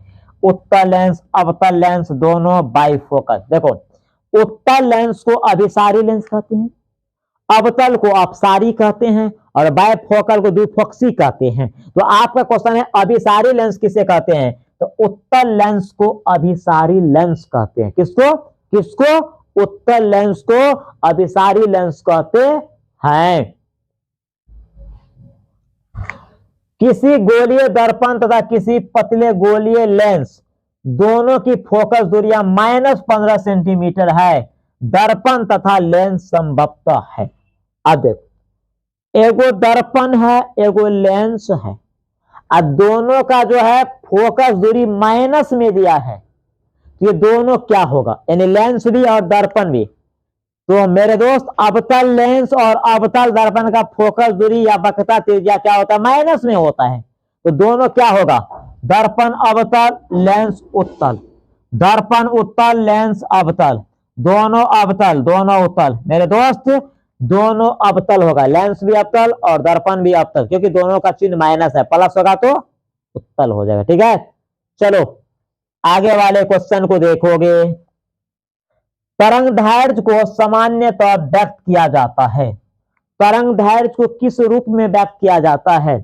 कैंडेला के रूप में, जूल के रूप में, एम्पियर के रूप में या एंगस्ट्रम के रूप में? तरंगदैर्घ्य को व्यक्त किया जाता है। तरंगदैर्घ्य को किस में व्यक्त किया जाता है मेरे दोस्त? तो एंगस्ट्रम के रूप में व्यक्त किया जाता है। तरंगदैर्घ्य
चलिए मेरे दोस्तों, अब केमिस्ट्री का 50 ऑब्जेक्टिव यहां से देखेंगे। 50 वायरल ऑब्जेक्टिव केमिस्ट्री का। आज हम लोग 150 ऑब्जेक्टिव देखेंगे, जिसमें से 50 बायोलॉजी, 50 फिजिक्स कंप्लीट हो चुके हैं। अब यहां से 50 केमिस्ट्री है और आज टारगेट है 150 ऑब्जेक्टिव साइंस। आज साइंस का 150 ऑब्जेक्टिव में 75 फिक्स है। तो देखिए केमिस्ट्री के 50 क्वेश्चन में पहला क्वेश्चन आपके सामने क्या है। मुक्त अवस्था में पाई जाने वाली धातु है तांबा, लोहा, सोना, पारा। कौन ऐसे धातु है जो मुक्त अवस्था में होते हैं? कौन अवस्था में? मुक्त अवस्था में। कौन ऐसे धातु है जो मुक्त अवस्था में पाए जाते हैं, जिस पर क्या कहते हैं, जंग नहीं लगती? तो मुक्त अवस्था में पाई जाने वाली धातु जो है उसका नाम क्या है मेरे दोस्त? उसका नाम सोना है। उसका नाम क्या है? सोना। तो मुक्त अवस्था में पाई जाने वाली धातु सोना है, इस पे जंग नहीं लगता है। चलिए, टमाटर में कौन सा अम्ल पाया जाता है? टार्ट्रिक अम्ल, मेथोनोइक अम्ल, ऑक्जेलिक अम्ल, लैक्टिक अम्ल।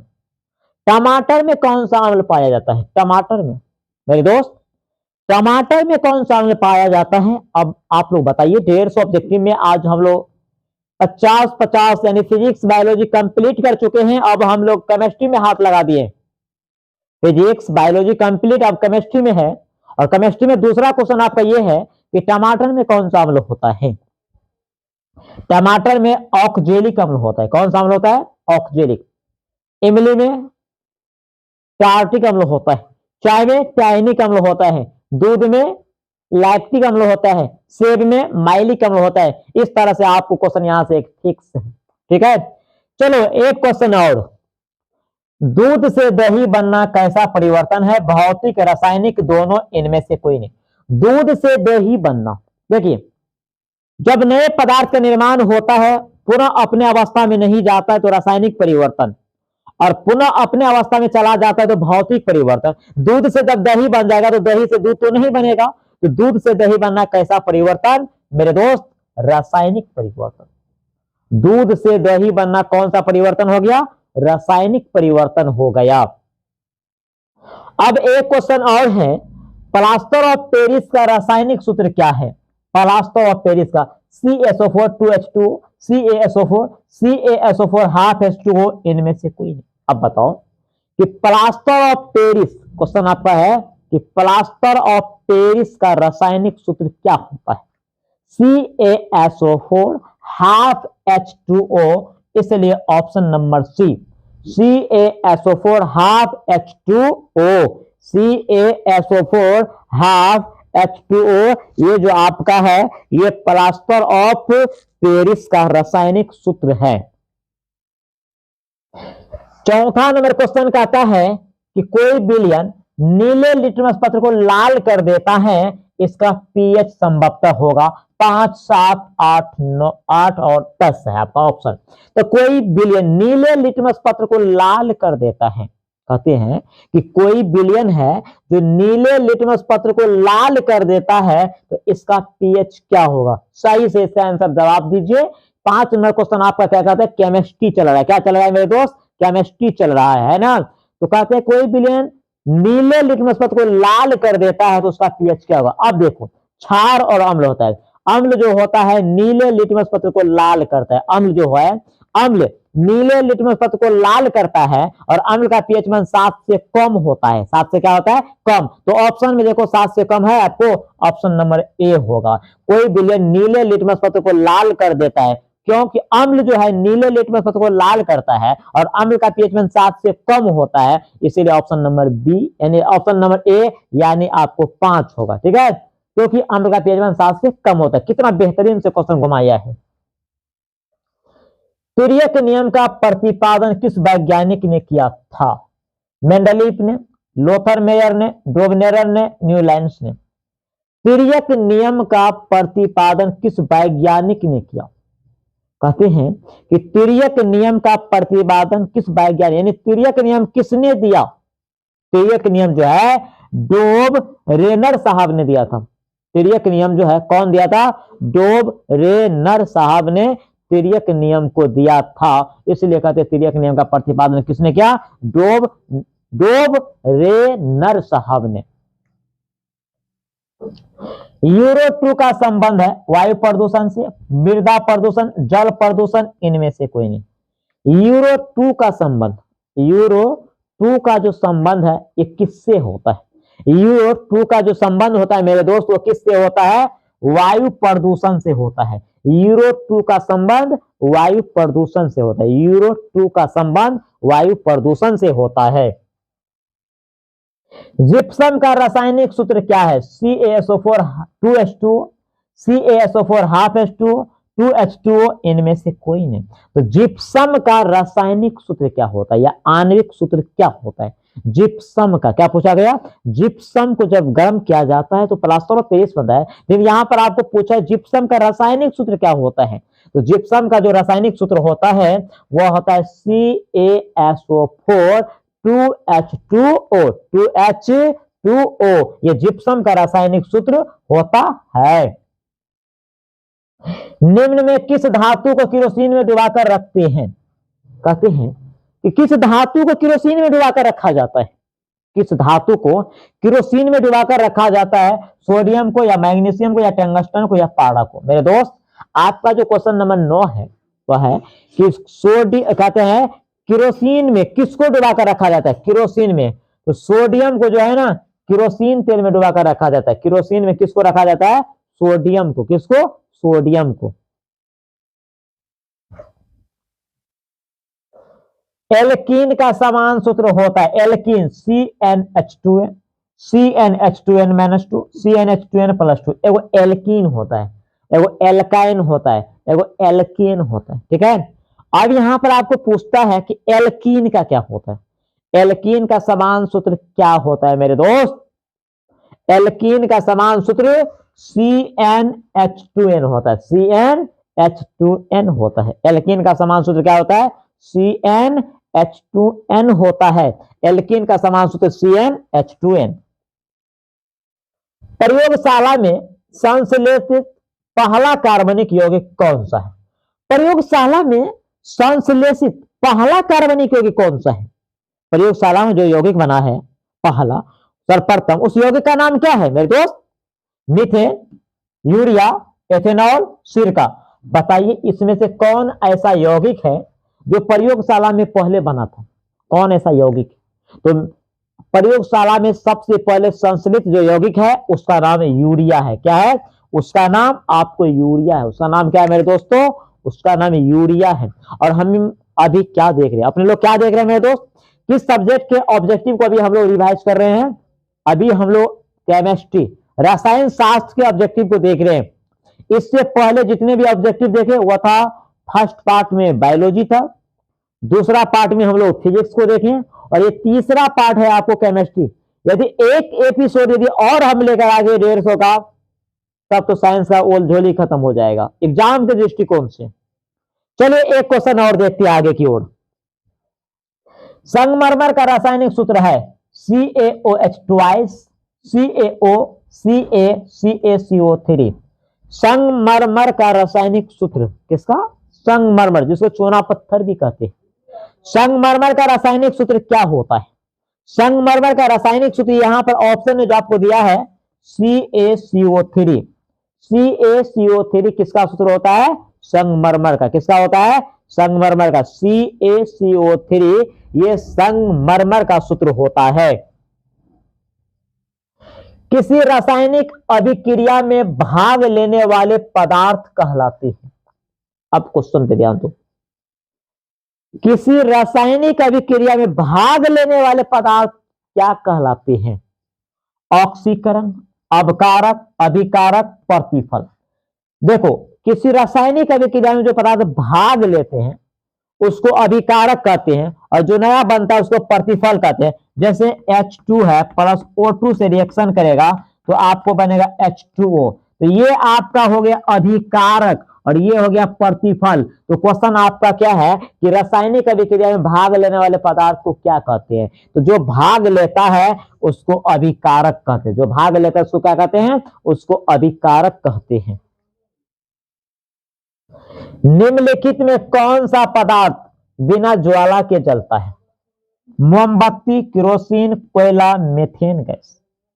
इसमें से कौन ऐसा यौगिक है, इसमें से कौन ऐसा पदार्थ है जो बिना बिना कैसे ज्वाला के जलता है? निम्नलिखित में कौन सा पदार्थ बिना ज्वाला के जलता है, यानी उसमें से आग नहीं निकलता है? कोयला जो है बिना ज्वाला के, कोयला जो है बिना ज्वाला के जलता है लेकिन उससे धंधोरा नहीं निकलता है। जिसको हम लोग आग की जो है ना, जब आग लगता है तो उसकी मात्रा ज्यादा फैलता है ना, तो कोयला में आपको जो है ना ज्वाला नहीं होता है। ठीक है, तो कौन सा पदार्थ बिना ज्वाला के जलते हैं? तो कोयला। ठीक है, चिप्स के पैकेट में कौन सी गैस डाली जाती है या भरी जाती है? चिप्स की थैली में, साइलेंट रहो, चिप्स की थैली में कौन सी गैस भरी जाती है या डाली जाती है? Ammonia, nitrogen, oxygen, hydrogen. देखो, चिप्स की पैकेट में हम लोग जो ये सब जो कुरकुरे खाते हैं, डालमोटर जो खाते हैं, उसमें जो ये देखिएगा खाने वाले कुरकुरे जो होते हैं उसका पॉलीथीन जो होता है वो बहुत फुला हुआ होता रहता है। उसमें कौन सी गैस रहती है? नाइट्रोजन होता है, ताकि वह खाने वाला पदार्थ हमेशा तरोताजा ही बना रहे, है ना। तो चिप्स की पॉकेट में कौन सी गैस डाली जाती है, भरी जाती है? तो आपका आंसर होगा नाइट्रोजन। क्या हो जाएगा? नाइट्रोजन। लिटमस रंजक बैगनी रंग का होता है जो निकाला जाता है।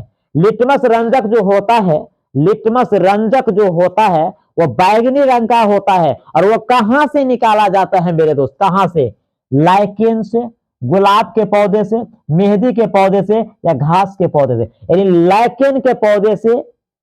तो लिटमस रंजक बैगनी रंग का जो होता है वह निकाला जाता है लाइकेन के पौधे से। कहां से? लाइकेन नाम का पौधा होता है जहां से ये लिटमस पत्र प्राप्त किया जाता है। और लिटमस पत्र का प्राकृतिक रंग क्या होता है? बैगनी होता है। क्या होता है? बैगनी होता है। निम्नांकित में से कौन परबल अम्लीय है? पीएच यदि 0 हो, पीएच यदि 14 हो, पीएच 7 हो, पीएच 3 हो। आप लोग बताइए कि निम्नलिखित में कौन परबल अम्लीय है? मेरे दोस्त, हम लोग पढ़े थे पीएच में कि जिस अम्ल का पीएच मान जितना कम होगा वो अम्ल उतना परबल होगा। ये परबल क्या होता है? ऐसा अम्ल जो जल में घुलकर पूर्णतः आयनित हो जाता है, स्पष्ट रूप से हाइड्रोजन आयन दे देते हैं, उसे परबल अम्ल कहते हैं। और परबल अम्ल जो होता है उसका पीएच मान न्यूनतम होता है, तो पीएच बराबर आपका 0 होगा। यहां पर देखो, निम्नलिखित में कौन परबल अम्ल है? यदि पीएच यदि 0 है तो सबसे तागड़ा अम्ल होगा, क्योंकि जितना पीएच कम होगा वो अम्ल उतना तागड़ा होगा। इमली में कौन सा अम्ल पाया जाता है या विद्यमान रहता है? अब क्वेश्चन तुम्हारे सामने क्या है मेरे दोस्तों? क्या है कि इमली में कौन सा अम्ल पाया जाता है या विद्यमान रहता है? इमली में। इससे पहले क्वेश्चन आएगा कि टमाटर में कौन सा अम्ल होता है? ऑक्जेलिक। और यहां पर क्वेश्चन तुम्हारा है कि इमली में कौन सा होता है? लैक्टिक अम्ल, ऑक्जेलिक अम्ल, मेथेनोइक अम्ल या टार्टिक अम्ल। तो मेरे दोस्त, इमली में जो अम्ल होता है वह टार्टिक अम्ल होता है। कौन सा अम्ल होता है?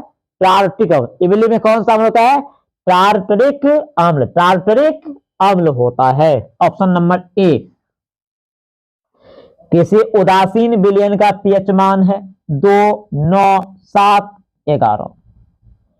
किसी उदासीन विलयन का पीएच मान है, आप बताइए उदासीन विलयन का पीएच मान कितना होता है? उदासीन विलयन का पीएच मान कितना होता है? उदासीन विलयन का पीएच मान कितना होता है? देखो, उदासीन विलयन जो होता है, ये उदासीन क्या होता है? जब अम्ल और क्षार, जब अम्ल और क्षार आपस में जब रिएक्शन करते हैं मेरे दोस्त, तो एक दूसरे के गुण को समाप्त कर देता है। न उसमें अम्ल की स्वाद होता है और न खट्टा का, जिसको हम लोग यार न हम लोग कहते हैं फीका लग रहा है, किसी तरह का स्वाद है आपको पता नहीं चलेगा, उसको उदासीन कहते हैं। और उदासीन विलयन का पीएच मान कितना होता है मेरे दोस्त? तो उदासीन विलयन का पीएच मान 7 होता है। आपको पीएच से क्वेश्चन होता है, ठीक है। आपको उदासीन विलयन का पीएच मान 7 होता है, अम्ल का पीएच मान 7 से कम होता है, क्षार का पीएच मान 7 से अधिक होता है। यहां से क्वेश्चन आपको फिक्स है। शुद्ध सोना को व्यक्त किया जाता है 22 कैरेट में, 24 कैरेट में, 20 कैरेट, 12 कैरेट। शुद्ध सोना व्यक्त किया जाता है, ध्यान देने वाली बात है कि शुद्ध सोना को व्यक्त किया जाता है कितने कैरेट में? शुद्ध सोना जो होता है कितने कैरेट का होता है? शुद्ध सोना कितने कैरेट का होता है मेरे दोस्तों? जवाब दीजिए तो आप लोग स्क्रीन में। शुद्ध सोना जो होता है मेरे दोस्त, शुद्ध सोना वो आपको कितने कैरेट का होता है? 24 कैरेट का होता है। शुद्ध सोना कितने कैरेट का होता है? 24 कैरेट का होता है। शुद्ध सोना 24 कैरेट का होता है। हीलियम गैस कौन सा तत्व है? अक्रिय, क्रियाशील, उदासीन, इनमें से कोई नहीं। हीलियम गैस कौन सा तत्व है या किस प्रकार का तत्व? हीलियम गैस जो है ये निष्क्रिय है या अक्रिय इसको बोला जाता है। तो हीलियम जो है आपको अक्रिय तत्व है, ये भाग नहीं लेता है। हीलियम, नियन, आर्गन, क्रिप्टन, जेनन, रेडन। हीलियम, नियन, आर्गन, क्रिप्टन, जेनन, रेडन ये अक्रिय तत्व है यानी अक्रिय गैस है। ठीक है, तो इसमें से कहते हैं हीलियम गैस कौन सा तत्व है? अक्रिय, यानी ये क्रियाशील नहीं है, भाग नहीं लेता है। ठीक है, और हीलियम की परमाणु संख्या 2। हीलियम की परमाणु संख्या कितना होता है मेरे दोस्त? 2 होता है। ओजोन के अणु में ऑक्सीजन के परमाणु संख्या क्या है? ओजोन के अणु में ऑक्सीजन के परमाणु संख्या क्या है? ओजोन के अणु में ऑक्सीजन के परमाणु संख्या क्या है? 1 2 3 4। ओजोन का जो फॉर्मूला होता है वो O3 होता है। तो परमाणु संख्या कितना हो जाएगा? आपको कितना होना चाहिए? Option number C, option number C होना चाहिए। ठीक है मेरे दोस्त, चलिए आगे बढ़ते हैं। आवर्त सारणी में कितने आवर्त है? 7 9 8 12। आवर्त सारणी में कितने आवर्त हैं? आधुनिक आवर्त सारणी, ऐसे क्वेश्चन आपको पूछ सकता है या सीधे आवर्त पूछ सकता है। ऑप्शन के अनुसार देखना। आधुनिक आवर्त सारणी में आवर्त सारणी में कितने आवर्त हैं? आधुनिक आवर्त सारणी में जो मेरे दोस्त आवर्त की संख्या है वह 7 है। कितने हैं? 7। यहीं पे क्वेश्चन आपको पूछा जाएगा कि आधुनिक आवर्त सारणी में कितने वर्ग है या कितने समूह है? तब मेरा जवाब होगा 18। क्या जवाब हो जाएगा? 18। आवर्त की संख्या 7 है और वर्ग की संख्या 18 है। कौन सा अधातु कमरे के ताप पर द्रव होता है? ब्रोमीन, पारा, तांबा, एल्युमिनियम। कौन सा अधातु कमरे के ताप पर द्रव होता है? ऐसा भी अधातु है जो द्रव अवस्था में होते हैं, ऐसा भी धातु है जो वह भी द्रव अवस्था में होते हैं। तो भाई कौन ऐसा धातु है जो कमरे के ताप पर द्रव होता है? तो हम लोग क्या पढ़े थे उस समय में? ब्रोमीन। अभी हम लोग केवल रिवाइजिंग देख रहे हैं। देखो सिलेक्ट करो कि कितना आपको आता है या नहीं आता है। ब्रोमीन। तो कौन सा धातु कमरे के ताप पर द्रव होता है? ब्रोमीन। सबसे कठोर तत्व कौन है? पत्थर, हीरा, कार्बन, ऑक्सीजन। दुनिया का सबसे कठोर पदार्थ कौन सा है? दुनिया का सबसे कठोर पदार्थ कौन सा है? कठोर, जिसको काट नहीं सकते हैं। सबसे कठोर पदार्थ जो मेरे दोस्त होता है वह हीरा होता है। हीरा को केवल हीरा ही काटा जाता है। तो सबसे कठोर पदार्थ कौन सा है? हीरा। सबसे कठोर पदार्थ कौन है?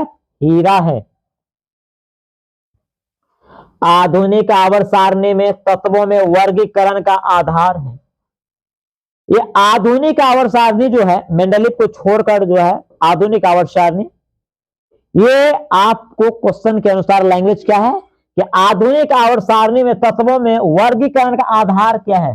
परमाणु आयतन, परमाणु घनत्व, परमाणु द्रव्यमान, परमाणु संख्या। मेंडलीव साहब ने आवर्त सारणी जो दिया था वो परमाणु द्रव्यमान पे था। किस पर? परमाणु द्रव्यमान, उसी को भार भी कहा जाता है। लेकिन आधुनिक आवर्त सारणी जो है, आधुनिक आवर्त सारणी वो परमाणु संख्या, जिसको परमाणु क्रमांक भी कहा जाता है। ठीक है, तो आधुनिक आवर्त सारणी में तत्वों का जो वर्गीकरण का आधार है मेरे दोस्त, वो आपको परमाणु संख्या है। क्या है? परमाणु संख्या, या इसी को कहते हैं परमाणु क्रमांक। तो मिस नहीं करना है। और ये क्वेश्चन आज जो हम लोग 150 ऑब्जेक्टिव का जो एपिसोड देख रहे हैं, इसमें से 75 प्लस फिक्स है आपको, ये हम गारंटी दे रहे हैं। 75 प्लस फिक्स है। इससे ज्यादा आपको क्वेश्चन हमको लगता नहीं कि एग्जाम में छपेगा। अगर छपेगा भी तो उतना अंतर देखने को नहीं मिलेगा। बहुत ही बहुत ही रिसर्च करके आपको क्वेश्चन को सेट किया गया है। आने वाले क्वेश्चन को देखिए। अम्ल अम्ल का स्वाद होता है, अम्ल का स्वाद होता है मेरे दोस्त, अम्ल का जो स्वाद होता है वो किस प्रकार का होता है? कड़वा, खट्टा, मीठा, इनमें से सभी अम्ल का स्वाद होता है। आप ही लोग बताइए कि अम्ल का स्वाद कैसा होता है? अम्ल का जो स्वाद होता है वह किस प्रकार का होता है? अम्ल जो होता है आपको स्वाद में खट्टा होता है। अम्ल स्वाद में कैसा होता है? खट्टा होता है। अम्ल जल में घुल कर कौन सा आयन देता है? हाइड्रोजन आयन देता है। अम्ल नीले लिटमस पत्र को क्या करता है? लाल करता है। अम्ल का पीएच मान कितना होता है? 7 से कम होता है। और जिस अम्ल का पीएच मान जितना कम होगा वो परबल अम्ल होता है। तो चलो एक नए क्वेश्चन और देखते हैं केमिस्ट्री की दुनिया में। आवर्त सारणी में कितने वर्ग है? 5, 6, 7, 18। आवर्त सारणी में कितने वर्ग है? आवर्त सारणी में कितने वर्ग है मेरे दोस्त? इसको समूह भी कहा जाता है, वर्ग को समूह भी कहते हैं। तो आवर्त सारणी में कितने वर्ग या समूह है? 18। आवर्त सारणी में 18 समूह या वर्ग होते हैं। जल में घुलनशील भस्म क्या कहलाता है? लवण, अम्ल, क्षार, इनमें से कोई नहीं। जल में घुलनशील भस्म क्या कहलाते हैं? जल में घुलनशील जो भस्म होते हैं उसे क्या कहते हैं? जल में जो भस्म घुल जाते हैं उसको क्या कहते हैं? बहुत ही टफ क्वेश्चन है यार। आज का जितना भी क्वेश्चन है ना वो टॉप क्वेश्चन है, एक भी क्वेश्चन छांटने वाला नहीं है। तो जो भस्म जल में घुल जाते हैं उसे क्षार कहते हैं। उसे क्या कहते हैं? क्षार। तो जल में घुलनशील भस्म को क्या कहते हैं? क्षार कहते हैं। मेरे दोस्त क्या हो जाएगा? क्षार हो जाएगा। हीलियम परमाणु के बाहरी कक्षा में कितने इलेक्ट्रॉन होते हैं? हीलियम परमाणु के बाहरी कक्षा में कितने इलेक्ट्रॉन होते हैं? 1, 2, 3, 4। अब आप लोग बातचीत कीजिए हमारे साथ। हीलियम का जो परमाणु संख्या होता है वो 2 होता है। तो इसका इलेक्ट्रॉनिक विन्यास तो 2, बाद में तो कोई परमाणु बचता ही नहीं, कोई अणु बचता ही नहीं है।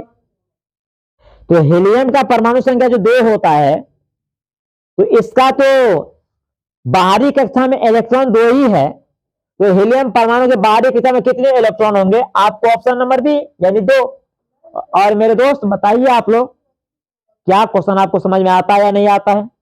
आप ही लोग बताइए, आप ही लोग बताइए। ये संघर्ष करना पड़ेगा, ठंड का मौसम हो या गर्मी का मौसम हो, संघर्ष तो थोड़ा करना ही पड़ेगा मेरे दोस्त, क्योंकि आपने सपना देखे हैं तो आपको ही तड़पना पड़ेगा। सपना आप देखे तो आपको ही जलना पड़ेगा मेरे दोस्त, क्योंकि संघर्ष जरूरी है किसी भी मंजिल को प्राप्त करने के लिए। बिना कुछ किए जय जयकार नहीं होता है, कोशिश करने वाले को कभी हार नहीं होता है। और जब तक पत्थर पर हथौड़े की चोट न पड़े मेरे दोस्त, तब तक पत्थर भी आपको भगवान नहीं होता है। क्या?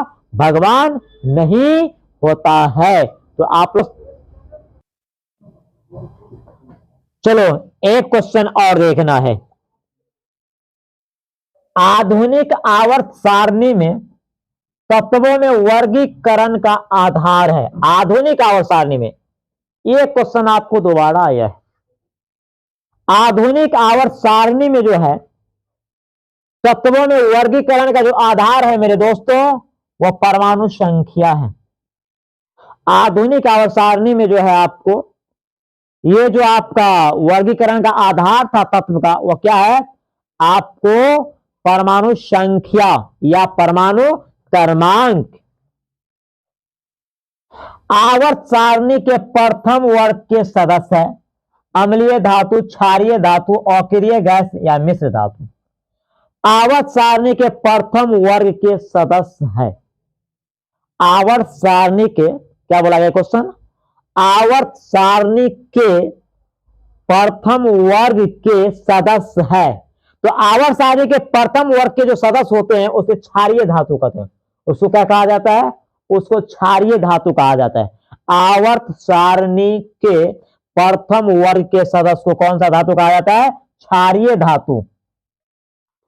विरंजक चूर्ण का रासायनिक सूत्र है। अब बताओ मेरे दोस्त, विरंजक चूर्ण का रासायनिक सूत्र पूछ रहा है आपसे, कह रहा है कि विरंजक चूर्ण का रासायनिक सूत्र क्या होगा। विरंजक चूर्ण का रासायनिक सूत्र क्या होगा? CaCl2, CaO, CaOCl2 या CaOCl, बताइए। तो विरंजक चूर्ण जो होता है उसका जो आणविक सूत्र होता है वह CaOCl2, CaOCl2। तो देखो ऑप्शन में आपका कहां है? ऑप्शन सी में है, CaOCl2। इसको कहा जाता है विरंजक चूर्ण, ठीक है। निम्नलिखित में कौन विद्युत का सुचालक है? Sulphur, plastic, iodine, graphite. आपको यहां पर दिया गया है सभी अधातु है। यहां पर कौन ऐसा अधातु है जो आपको विद्युत का सुचालक होता है? कौन ऐसा अधातु है जो आपको विद्युत का क्या होता है? सुचालक होता है। तो यहां पर जितना भी आपको अधातु दिया गया है इसमें आपको ग्रेफाइट जो है ये विद्युत का सुचालक होता है। अब ये सुचालक का मतलब क्या होता है? सुचालक का मतलब मेरे दोस्त ये होता है कि इनसे करंट पास होता है। इनसे क्या पास होता है? करंट पास होता है। आवर्त सारणी में किस ओर अधातुएं स्थित होती हैं?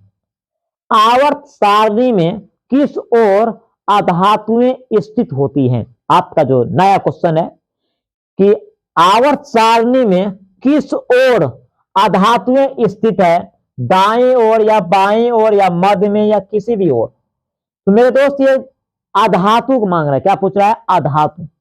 धातु जो होता है मेरे दोस्त ये आपको बाएं तरफ होता है। आपको ध्यान देना है क्वेश्चन भैया कि आवर्त सारणी में किस ओर अधातुएं स्थित है। तो अधातु का जब बात आएगा तो अधातु होता है दाएं तरफ, धातु होता है बाएं तरफ और बीच में उपधातु होता है, ठीक है। बीच में क्या होता है? उपधातु होता है। मेरे दोस्त आप क्या समझ रहे हैं कि दाएं तरफ अधातु होता है, बीच में उपधातु होता है और बाएं तरफ जो आपका है वह आपको धातु होता है। समझ में आ गया मेरे दोस्त? समझ में आ गया। चलिए आगे वाले क्वेश्चन को देखिए। चाय में कौन सा अम्ल पाया जाता है? मेरे दोस्त चाय में क्या पूछा आपसे? चाय में कौन सा अम्ल होता है? चाय में कौन सा अम्ल होता है? फॉर्मिक अम्ल, मैलिक अम्ल, टाइनिक अम्ल और इनमें से कोई नहीं। चाय में मेरे प्यारे दोस्तों, चाय में जो होता है वो टाइनिक अम्ल होता है। चाय में कौन सा अम्ल होता है? चाय में टाइनिक अम्ल होता है। चाय में कौन सा अम्ल होता है? टाइनिक। तो 36 का ऑप्शन नंबर सी। अब यहां से हम लोग 14 क्वेश्चन और देखेंगे। आज का एपिसोड 150 ऑब्जेक्टिव का था और ये 150 ऑब्जेक्टिव आपको भूचाल पैदा कर देगा साइंस में। थोड़ा सा सब्जेक्टिव आपको सही से जाना चाहिए, 90 क्रॉस करोगे। बॉक्साइट किस धातु का अयस्क है? एल्युमिनियम का, लेड का, कॉपर का, सोडियम का। बॉक्साइट क्या कहा गया क्वेश्चन? बॉक्साइट। बॉक्साइट किस धातु का अयस्क है? बॉक्साइट जो आपका है वह किस धातु का अयस्क है मेरे दोस्त? तो बॉक्साइट एल्युमिनियम का अयस्क है। किसका अयस्क है? बॉक्साइट जो है मेरे दोस्त वह एल्युमिनियम का अयस्क है। बहुत आज का क्लास बहुत ही इंपोर्टेंट क्लास है। हाँ सर बहुत इंपोर्टेंट क्लास है। एक एक ऑब्जेक्टिव को अपने दिल और दिमाग में एकदम एक्टिव कीजिए। कौन सी धातु कमरे के ताप पर द्रव अवस्था में पाई जाती है? हीरा, पारा, ब्रोमीन सभी। यहां पर पूछा गया है धातु।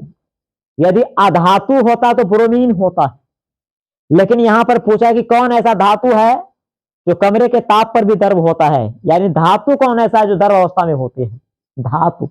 और ये सब क्वेश्चन एग्जाम में छपता है। तो धातु का जब नाम आएगा तो पारा, जिसका सेकेंड नाम मरकरी है, पारा को ही क्या बोला जाता है? मरकरी। पारा आपको सामान्यतः द्रव अवस्था में देखने को मिलेंगे। द्रव माने लिक्विड। लोहे की परमाणु संख्या है 23, 26, 24, 25। आइए लोहे की परमाणु संख्या है, क्या बोला गया आपको? लोहे की परमाणु संख्या है। लोहे की परमाणु संख्या है तो आप ही लोग बताइए लोहे की परमाणु संख्या कितना है? लोहे की परमाणु संख्या कितना है मेरे दोस्त? 26। कितना? लोहे की परमाणु संख्या 26। यदि आपसे हम लोग पूछ दें कि पोटेशियम की परमाणु संख्या कितनी होती है, तो आप लोग कमेंट दीजिए। तो पोटेशियम की परमाणु संख्या कितनी होती है? उसके बाद कैल्शियम होती है। तो आपको यह सब थोड़ा याद रखना पड़ेगा, है ना। कैल्शियम का परमाणु संख्या 20 होता है, पोटेशियम का 19 होता है। चलिए पुनः एक क्वेश्चन को देखना है। आभूषण बनाने वाला सोना होता है 22 कैरेट का, 24 कैरेट का, 16 कैरेट का, 15 कैरेट का। शुद्ध सोना जो होता है वो 24 कैरेट का होता है, और शुद्ध सोना का आभूषण नहीं बनता है। आभूषण जो बनाया जाता है वो कितने कैरेट का सोना होता है मेरे दोस्त? तो आभूषण बनाने के लिए जो कैरेट का प्रयोग किया जाता है वो सोना 22 कैरेट का होता है। यानी 22 कैरेट सोना का जो प्रयोग किया जाता है वो आभूषण बनाने में किया जाता है। किसमें? आभूषण बनाने में। पीतल उदाहरण है धातु का, अधातु का, मिश्र धातु का, उपधातु का। यानी पीतल किस प्रकार का धातु है मेरे दोस्त? पीतल किस प्रकार का धातु है? पीतल किस प्रकार का धातु है? पीतल जो है दो धातु से मिलकर बनता है, और जब दो धातु मिलकर एक नए धातु बनाते हैं तो मिश्र धातु होता है। तो पीतल जो है आपको मिश्र धातु है। पीतल क्या है? ये आपको मिश्र धातु है। पीतल कौन सा धातु है? मिश्र धातु है। पारे का एस क्या है? मरकरी बोलो या पारा? पारा का एस क्या है? Bauxite, haematite, magnetite, cinnabar. आप लोग बताना है कि पारा यानी मरकरी का एस क्या होता है। दीजिए तो कमेंट। मरकरी का एस क्या होता है? मरकरी का मेरे दोस्त क्या होगा एस? मरकरी का एस मेरे दोस्त क्या होगा? Option number D, cinnabar. वाह, सही बात है, ऑप्शन नंबर डी, सिनेबार। तो पारा का एस क्या होता है? सिनेबार होता है। एल्युमिनियम का एस बॉक्साइट होता है। लोहा का हेमेटाइट होता है। ठीक है ना। चलो, लोहे की परमाणु संख्या है 22, 23, 25, 26। ये दोबारा क्वेश्चन आया है। तो लोहे की परमाणु संख्या 26। ऐसे तत्व जो इलेक्ट्रॉनों को त्याग कर धनात्मक आयन बनाते हैं कहे जाते हैं उपधातु, धातु, अधातु, मिश्र धातु। ऐसे तत्व जो इलेक्ट्रॉनों को त्याग कर धनात्मक आयन बनाते हैं। अब देखना मेरी बात को सुनना भी। जो तत्व इलेक्ट्रॉन को छोड़ता है यानी त्यागता है वह धनात्मक बनता है। तो मेरे दोस्त, लेने वाले ऋणात्मक होता है और देने वाले धनात्मक होता है। तो धातु इलेक्ट्रॉन को त्यागता है, और जब धातु इलेक्ट्रॉन को त्यागता है तो धातु क्या होता है? धनायन होता है। तो क्वेश्चन को अब देखो कि ऐसे तत्व जो इलेक्ट्रॉन को त्याग कर धनात्मक आयन बनाते क्या कहे जाते हैं? उसे हम लोग धातु कहते हैं। यानी धातु की प्रकृति क्या होता है? वो इलेक्ट्रॉन को छोड़ेगा, इलेक्ट्रॉन को त्यागेगा। तो आंसर आपका धातु। सोडियम की परमाणु संख्या है 11, 14, 27, 20। सोडियम, नियन के बाद सोडियम आता है। नियन का परमाणु संख्या 10 होता है, और सोडियम के बाद नियन के बाद सोडियम 11। तो सोडियम की परमाणु संख्या कितना हो जाएगा? आपको 11 हो जाएगा। ग्रेफाइट होता है विद्युत का कुचालक, विद्युत का सुचालक, उदासीन, इनमें से कोई नहीं। ग्रेफाइट आपका एक अधातु है, और ग्रेफाइट से जो है करंट पास होता है, और जिन वस्तु से आपको करंट पास होता है उसको हम लोग सुचालक कहते हैं। तो ग्रेफाइट क्या है? विद्युत का सुचालक है। ग्रेफाइट क्या हो जाएगा? विद्युत का सुचालक। सिरका में कौन सा अम्ल पाया जाता है? फॉर्मिक अम्ल, एसिटिक अम्ल, ऑक्जेलिक अम्ल, लैक्टिक अम्ल। देखो, चींटी में फॉर्मिक अम्ल होता है, टमाटर में ऑक्जेलिक अम्ल होता है, दूध दही में लैक्टिक अम्ल होता है। तो बताइए आप ही लोग किसमें होगा? एसिटिक अम्ल होगा। सिरका में कौन सा अम्ल होता है? एसिटिक अम्ल। सिरका में कौन सा अम्ल होता है? एसिटिक अम्ल। ठीक है, सिरका में कौन सा अम्ल? एसिटिक अम्ल होता है। किसी भी उदासीन विलयन का पीएच मान होता है। उदासीन विलयन का पीएच मान क्या होता है? 6, 7, 8, 9। किसी भी उदासीन विलयन, सीधा सीधा हो सकता है कि उदासीन विलयन का पीएच मान कितना होता है। तो मेरे दोस्त, उदासीन विलयन का जो पीएच मान होता है, उदासीन विलयन का पीएच मान कितना होता है? 7 होता है। और आज हम लोग 150 ऑब्जेक्टिव का एपिसोड पढ़ रहे हैं। कितने? 150 ऑब्जेक्टिव का आज हम लोग एपिसोड पढ़ रहे हैं, देख रहे हैं, अध्ययन कर रहे हैं, सीख रहे हैं। आज का 150 क्वेश्चन है, फिजिक्स केमिस्ट्री बायोलॉजी मिलाकर एक सेट से 50 क्वेश्चन, समझ सकते हो। ये 150 ऑब्जेक्टिव में आपको 75 कम से कम एग्जाम में मिला देंगे, इसलिए ज्यादा टेंशन लेने की जरूरत नहीं। इसी तरह से सब्जेक्टिव भी मिला देंगे आपको। तो आइए क्वेश्चन नंबर 1 नए अंदाज में नए क्वेश्चन को देखते हैं।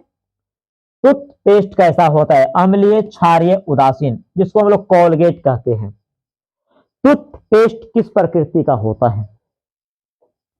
टूथपेस्ट जो होता है हमारे दांत पे जो गंदगी लगा रहता है, कचरा जो जमा रहता है, उसको साफ कर देता है, चमकीला बना देता है। वो टूथपेस्ट किस प्रकृति का होता है? टूथपेस्ट किस प्रकृति का होता है? क्षारीय। क्या होता है? उसका प्रकृति क्षारीय होता है मेरे दोस्त, क्षारीय। और आज का एपिसोड का लास्ट एंड फास्ट क्वेश्चन, आज का 150 ऑब्जेक्टिव का आज मेरा एकदम एपिसोड चला, जिसमें लास्ट क्वेश्चन है कि शुद्ध जल का पीएच मान होता है 6, 7, 8, 9। शुद्ध जल जो होता है वो आपको उदासीन होता है। शुद्ध जल का मतलब होता है ना आपको कड़वा लगेगा ना आपको खट्टा, क्या कहते हैं, खट्टा लगेगा। शुद्ध जल का पीएच मान जब ना खट्टा लगेगा ना कड़वा लगेगा तो इसका मतलब उदासीन। तो शुद्ध जल का पीएच मान कितना होता है मेरे दोस्त? शुद्ध जल का पीएच मान मेरे को 7 होता है मेरे दोस्त। शुद्ध जल का पीएच मान 7 होता है। और आज का हम लोग 150 ऑब्जेक्टिव के एपिसोड में साइंस का था यह पूरा धुआं धुआं कर दिए। इसी तरह यदि 2-3 वीडियो यदि आप देख लीजिएगा तो आपका रामबाण ऑब्जेक्टिव कंप्लीट। तो चलिए मेरे दोस्तों, अब हम पुनः नए एपिसोड में मिलेंगे। तब तक के लिए मैं आपके बीच से विदा होना चाहता हूं। चलिए मेरा प्यार भरा नमस्कार को स्वीकार कीजिए और आपके बीच से हम विदा होते हुए जय हिंद, जय भारत।